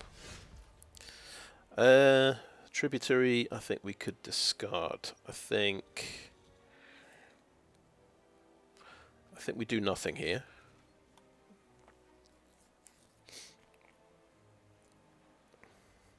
I'm not in a hurry to like get something out of the deck, and because he's got lots of mana open.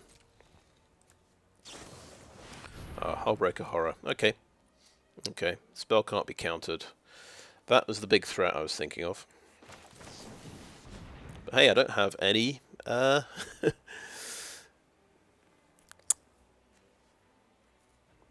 This doesn't do a lot against...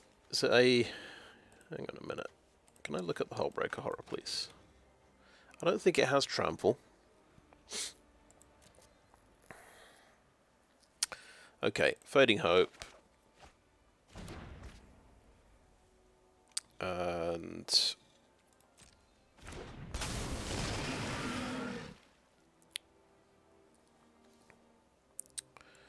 guess you can't recast it, so we're Fading Hope now.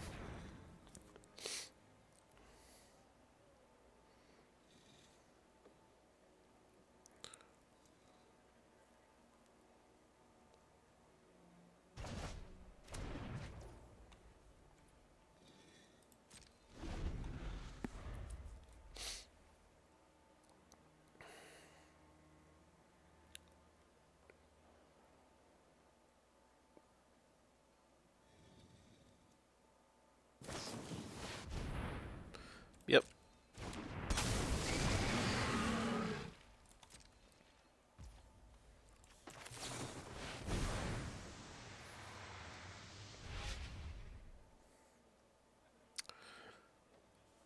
Fires of Victory isn't quite going to cut it.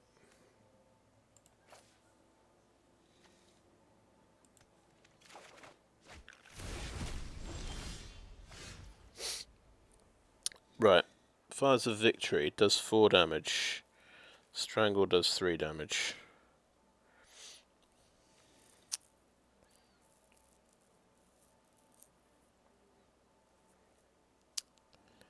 But this draws us a card. I mean, this is killing us next turn anyway. So it's got to be Fires of Victory on this guy. And we'll hope for a miracle.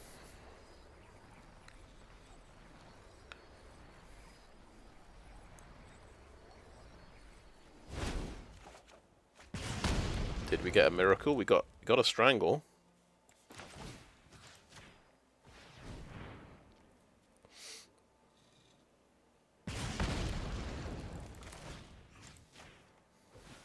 That was the last one.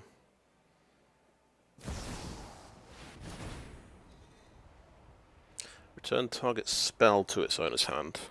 Interesting. Okay. This guy doesn't give first hexproof.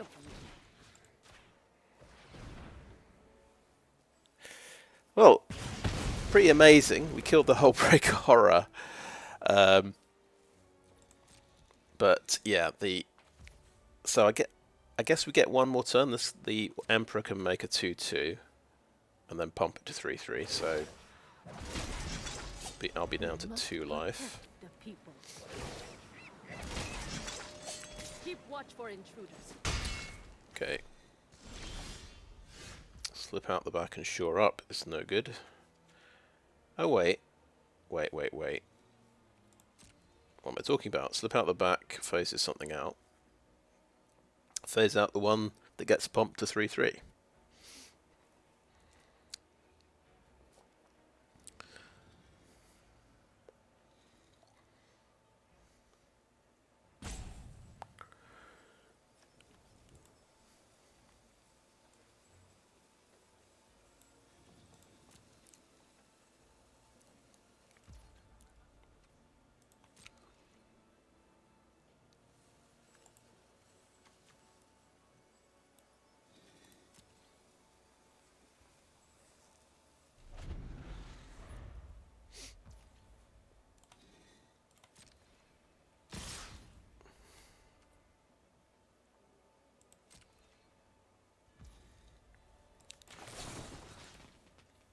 Yeah, I am sure.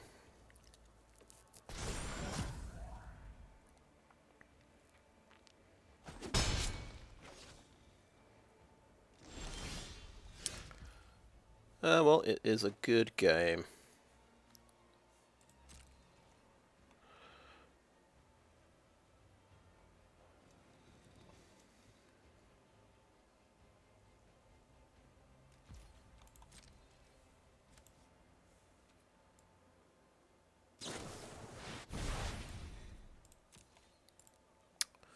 So yeah, that's his third Memory Deluge.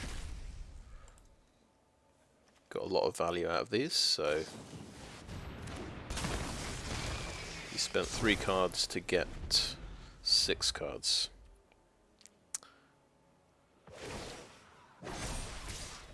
Sorry, 12 cards. 12 cards. Oh, overcharged amalgam. This is why he's got all those flip switches, so he can sacrifice his zombies. So yeah, it's kind of a blue-white control flash deck. Everything has flash. I fancy doing another one.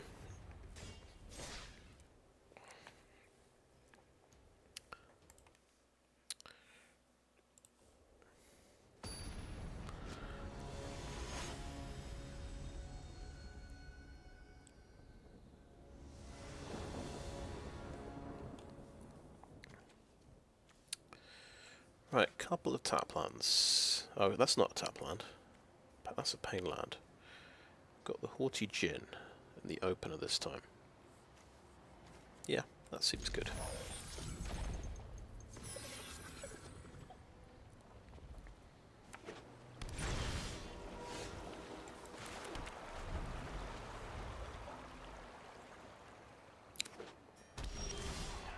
Okay, right. Interesting. Interesting.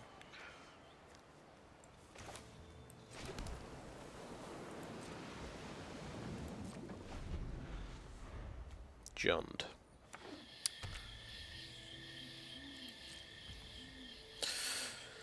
Let's consider. Yeah, that seems good. Found a nice turn 3 play. What's he gonna do?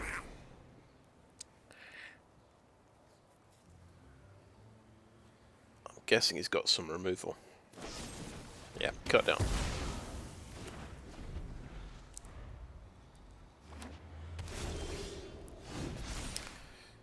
Here's a crazy idea. We could, yeah, drop a Fading Hope, drop a Rending Flame, just because we want to recast these with Lier. But we desperately need to draw more land.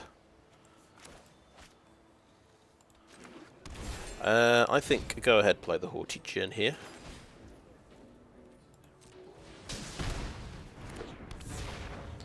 He can blow it up. That's fine.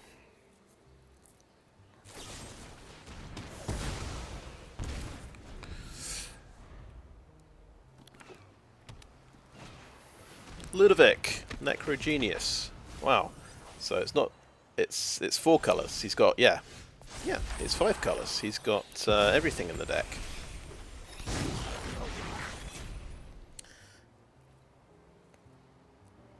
All right, we really need a land drop. I'm going to start with a consider.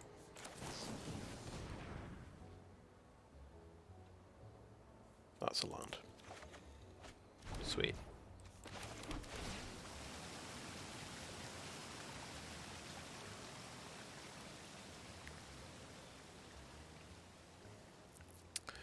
Now, the Ludovic Necrogenius, you could exile 1 card, become basically a 5/5. Exile the Shigeki. So potentially, yeah, swinging with a 5/5 next turn.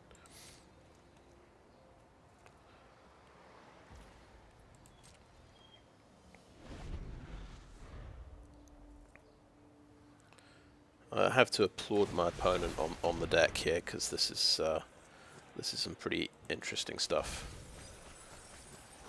Oh, he's got Slogurk. Oh my god. That's coming back, of course. It's the self-mill Slogurk deck. Beautiful. 5 colours as well. That's Impulse. Oh, another Fable of the Mirror Breaker could be good. Or a Shore Up to... You know what would maybe be really good? A land. But Shore Up means I can defend Lier, which is... That's potentially huge, right? I'm going to hope I draw a land. So this guy gets to mill a card. Oh, a land goes in there, and this guy gets to 4/4. That is going to get scary. Okay, no blocks. Oh wait, what did I do? What did I just do? I had Shore Up, I could have killed him. Never mind. Never mind. We actually did get the land, we top decked it, like a pro.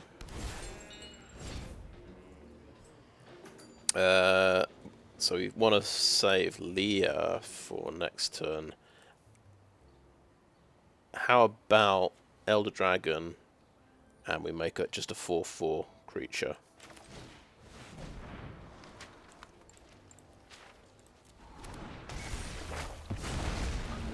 That seems reasonable.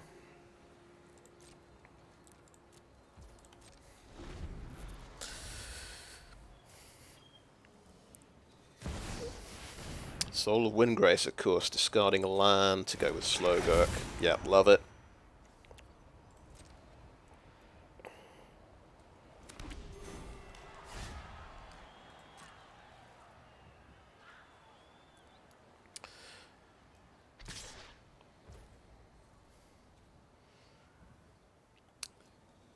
Right, we either copy the dragon, double block. Yep, that's definitely what we do. Copy the dragon and double block.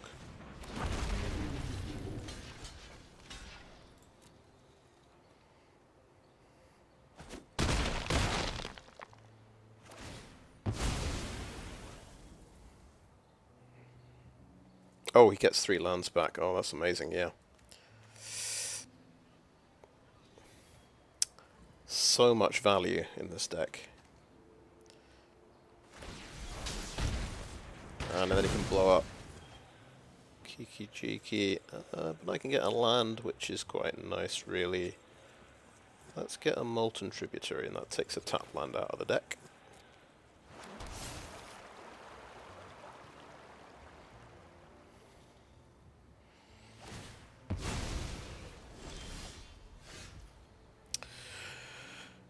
Right. What kind of spells have we got here? We do have a Fading Hope and a Rending Flame. That's pretty cool. We'll play Lier.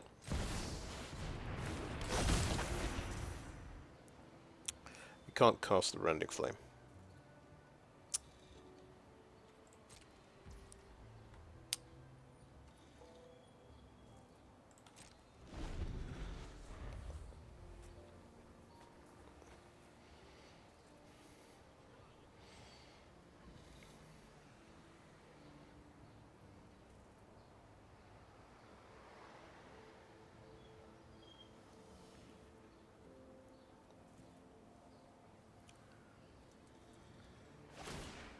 Oh, this is going to be cool.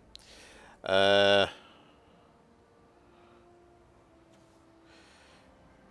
which one? I guess he's turning himself into a Slogurk, which is pretty cool. Okay, I'll let that resolve, I believe. 6/6, okay.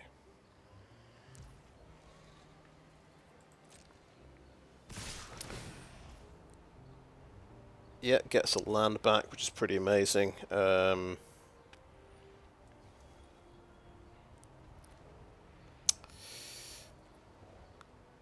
ahead.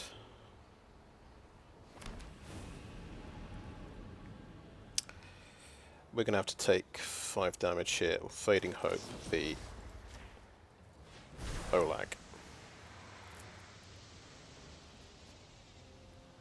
Which I think works. Oh, and he gets to get 3 lands back. Do we want to keep building up the lands? I think we do, actually. Thinking of Hullbreaker Horror here.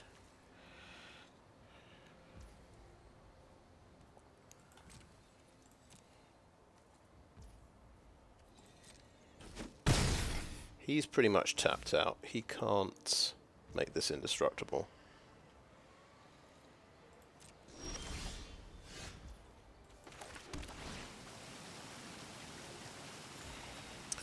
But he can, if he's got the spell for 1 green that does that. But we'll try now.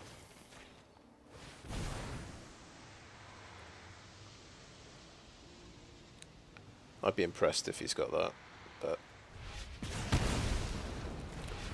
okay. Now, does this guy have haste in his deck? I don't think he has a lot of haste. Now, there's various things I could do here. I could play Fable. Yeah, I think I'll play Fable. And I've got 1 mana left.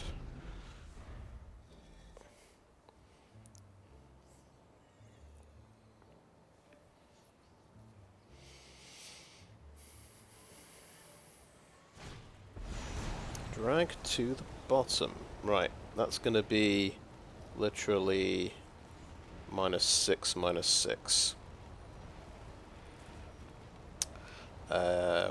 We can't save anybody. Yeah. He got me there. He's got me there. And yeah, I lose all of that stuff. Ludovic is back.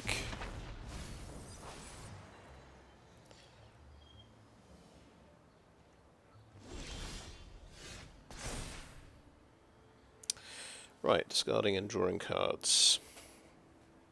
What do we think about that?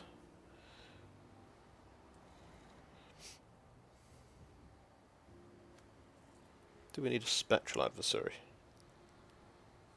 I'll submit 0 and go next and turn.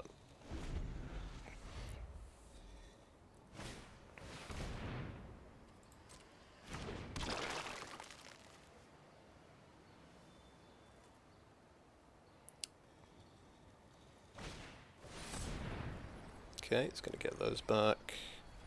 Pretty cool.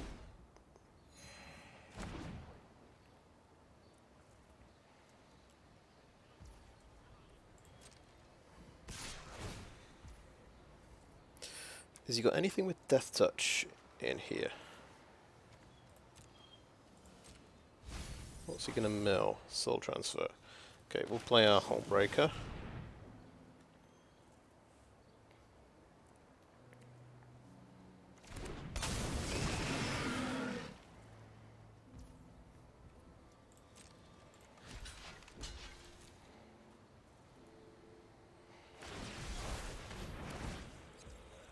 Cool.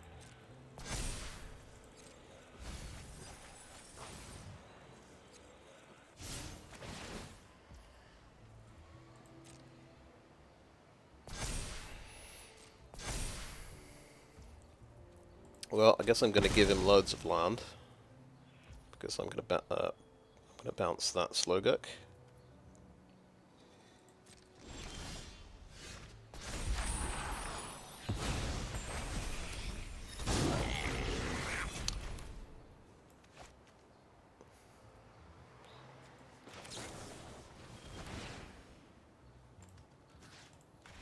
Yeah. Very, very interesting deck, though. 5-color domain land control with Windgrace and Slowguk and Ludovic Necrogenius. I'm sure I was looking at Ludovic Necrogenius a couple of weeks ago and thought, yeah, I wish I had one of these. That'd be good. And then suddenly he gets... He's everywhere.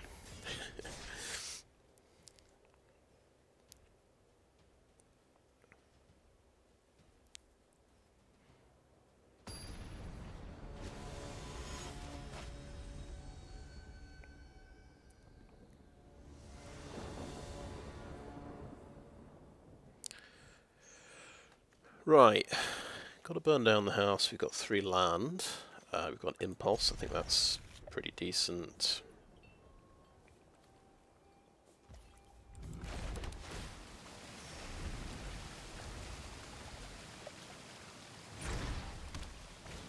Okay, red with a Phoenix Chick.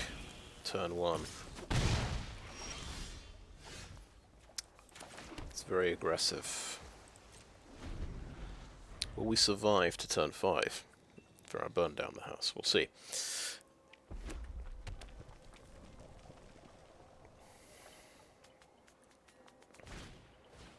So Kumano, that's 1 damage.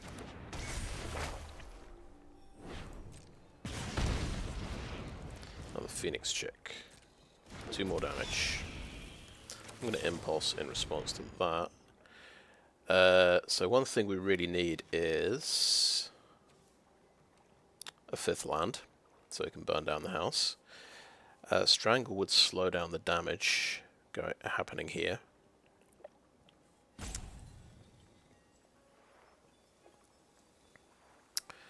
We've always got another card draw spell if we miss a land drop. That's what I'm thinking. Fable gives us really good value. We can play that's a really good turn 3 play, so I think that's what we want. The 2/2 can block the Kumano Monk.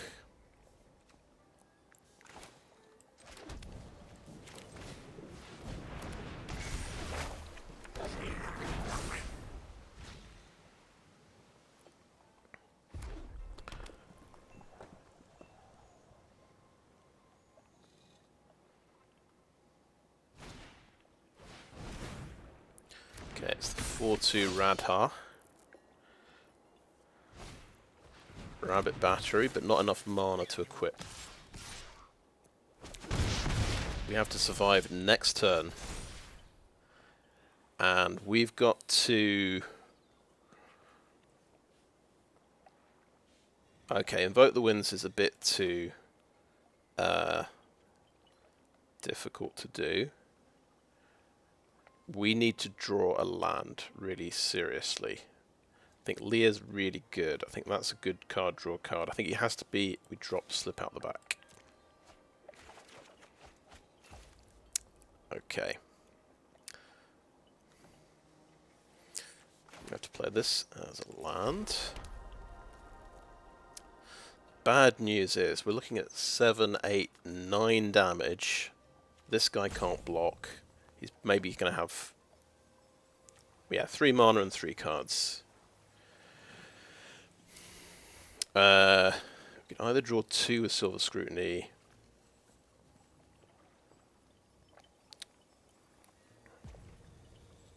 This guy can't block anyway. Should we... Oh wait, what am I talking about? Attack with a Goblin. Haha!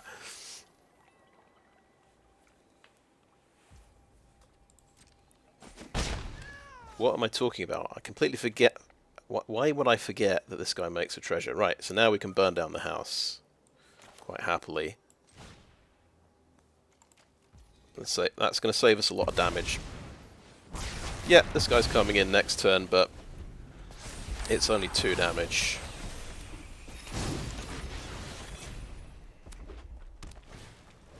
Stormseeker, okay. So it's still 5 damage. Shivan Reef and okay, we can. Lier is 4 toughness. She's a pretty good blocker, I think. Go for Lier here. Because we can't really afford to wait around. He's got 2 cards left, so another Kumano. What's the last thing? It could be a Rending Flame to kill Lier, and then I'm in a bit of trouble, I would say. I might have to trade off with the etching just to survive.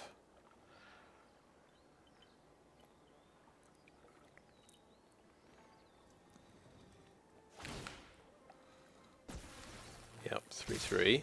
Okay. Interesting. So,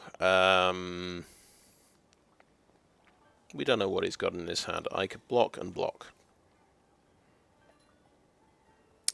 If he had Rending Flame, he'd have used it. I think don't block with Lier. I don't think we need the reflection. I think we'll block like that and take 3.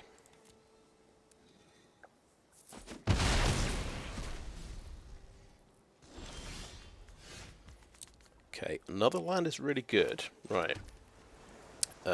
So... Oh yeah, we've got burn down the house again if we want, but we just invoke the winds on the Stormseeker.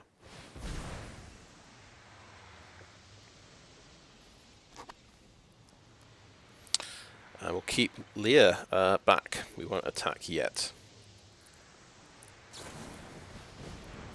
Really? Fair enough. No, that's a good move. No attacks and end turn. We don't know. He's going to top deck a haster, I bet it. Yeah, he top decked a haster. And he's going to get to cast an extra lightning bolt on me. Which is good fun. Wait. What happened to that spell that he was going to cast? Did it fizzle somehow? Okay, my turn. No, he didn't. Okay, he didn't cast it. Not sure why.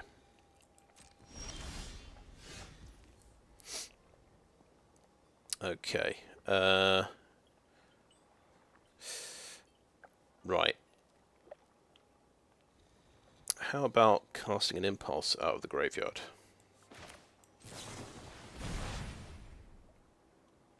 Haughty Djinn gives us quite another blocker and makes my spells cheaper. Right, next. No attacks and end turn. He's got a 2/2. See if he top decked another haster, I guess.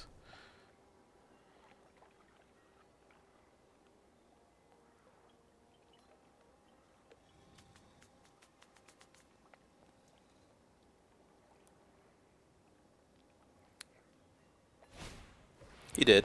He top decked another haster, but it's a flyer. It means he can have 3 attackers and bring back another Phoenix chick, though.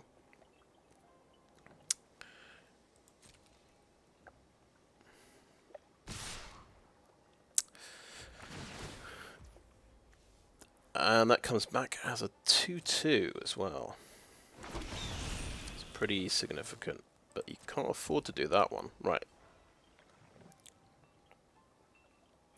So it looks like he's getting through with 2 damage here.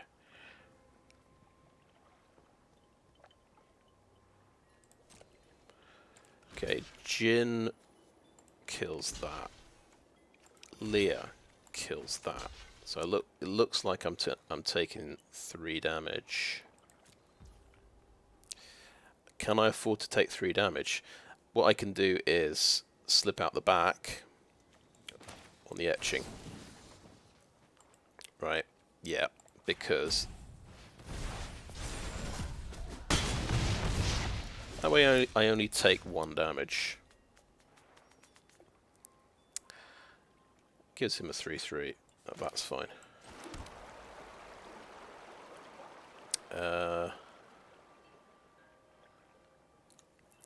Oh.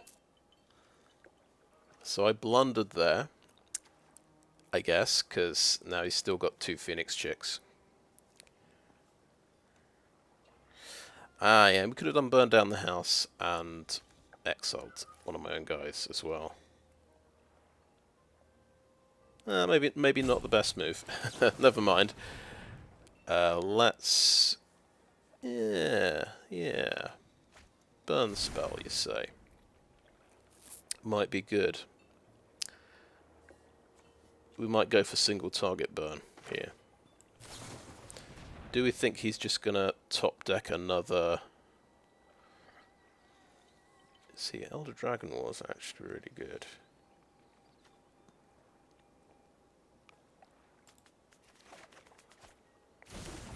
Elder Dragon War actually kills both Phoenix chicks. it leaves my guys vulnerable.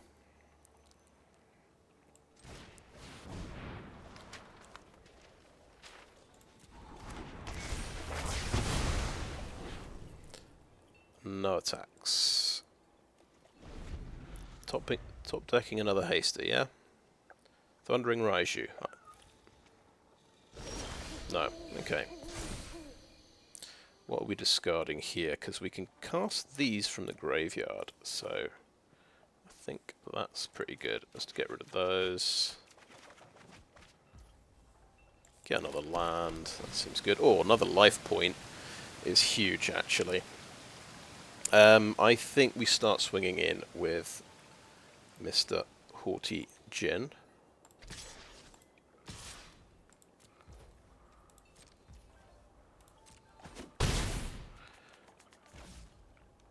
And the turn. Because he could just get 2 lightning strikes and win, couldn't he?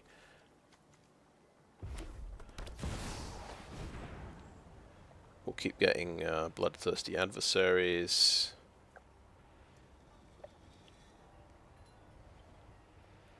Sure. We could have Hullbreaker Horrored that back to his hand to kind of cut down on his stuff.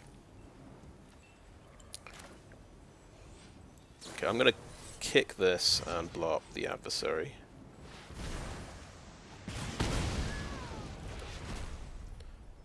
But all he needs to do is lightning strike me.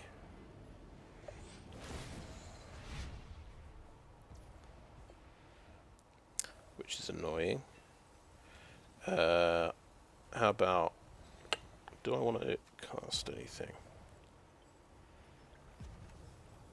Maybe an impulse. Impulse for another impulse. Impulse for another impulse. Or maybe a Memory Deluge? A Fable gets me on the board with more stuff. Okay, well, he's just going to top deck another lightning strike and kill me, isn't he? I need to be thinking about how I'm going to do him loads of damage, because I don't have any counter spells in this deck, and I can't counter anything. Maybe, yeah, I think the right play there.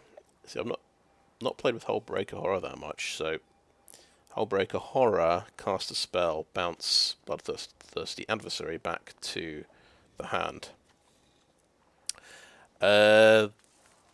Casting these impulses is making... Oh no! Oh, I messed up there. Oh boy. Okay, never mind. Let's get a Fable. I really messed up there. So now he only needs a...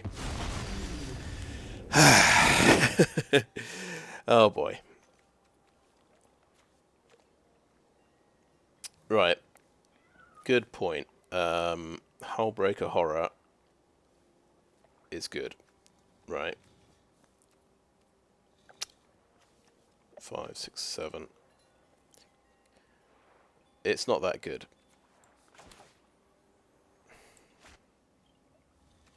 I don't think it quite works. Yeah,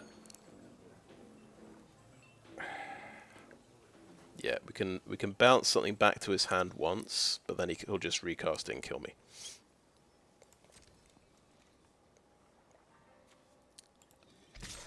Attack these two.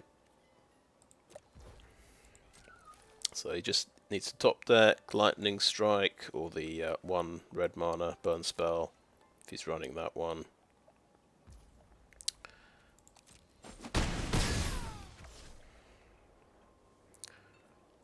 Right, and the turn. Okay, he did not top deck the lightning strike, thank goodness. Okay. Oh, and that was it. That took me to platinum. Thank God for that. So yeah, the right play there, I think. Hullbreaker Horror in response to his bloodthirsty adversary and bounce the bloodthirsty adversary back to his hand. So just to cost him a couple more mana, so he doesn't have enough to recast his lightning strike. And then after that, I forgot I had my last mana point was a pain land. So of course, I went down to 2 damage, 2 life. Anyway, but he somehow did not top deck a lightning strike when I was absolutely sure he would. And we got to platinum finally. So let's have another look at the deck.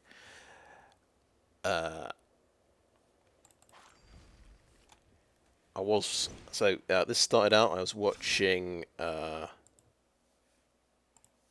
video. Let's see. Crow's MTG. He's done a little bit of a review of Worlds.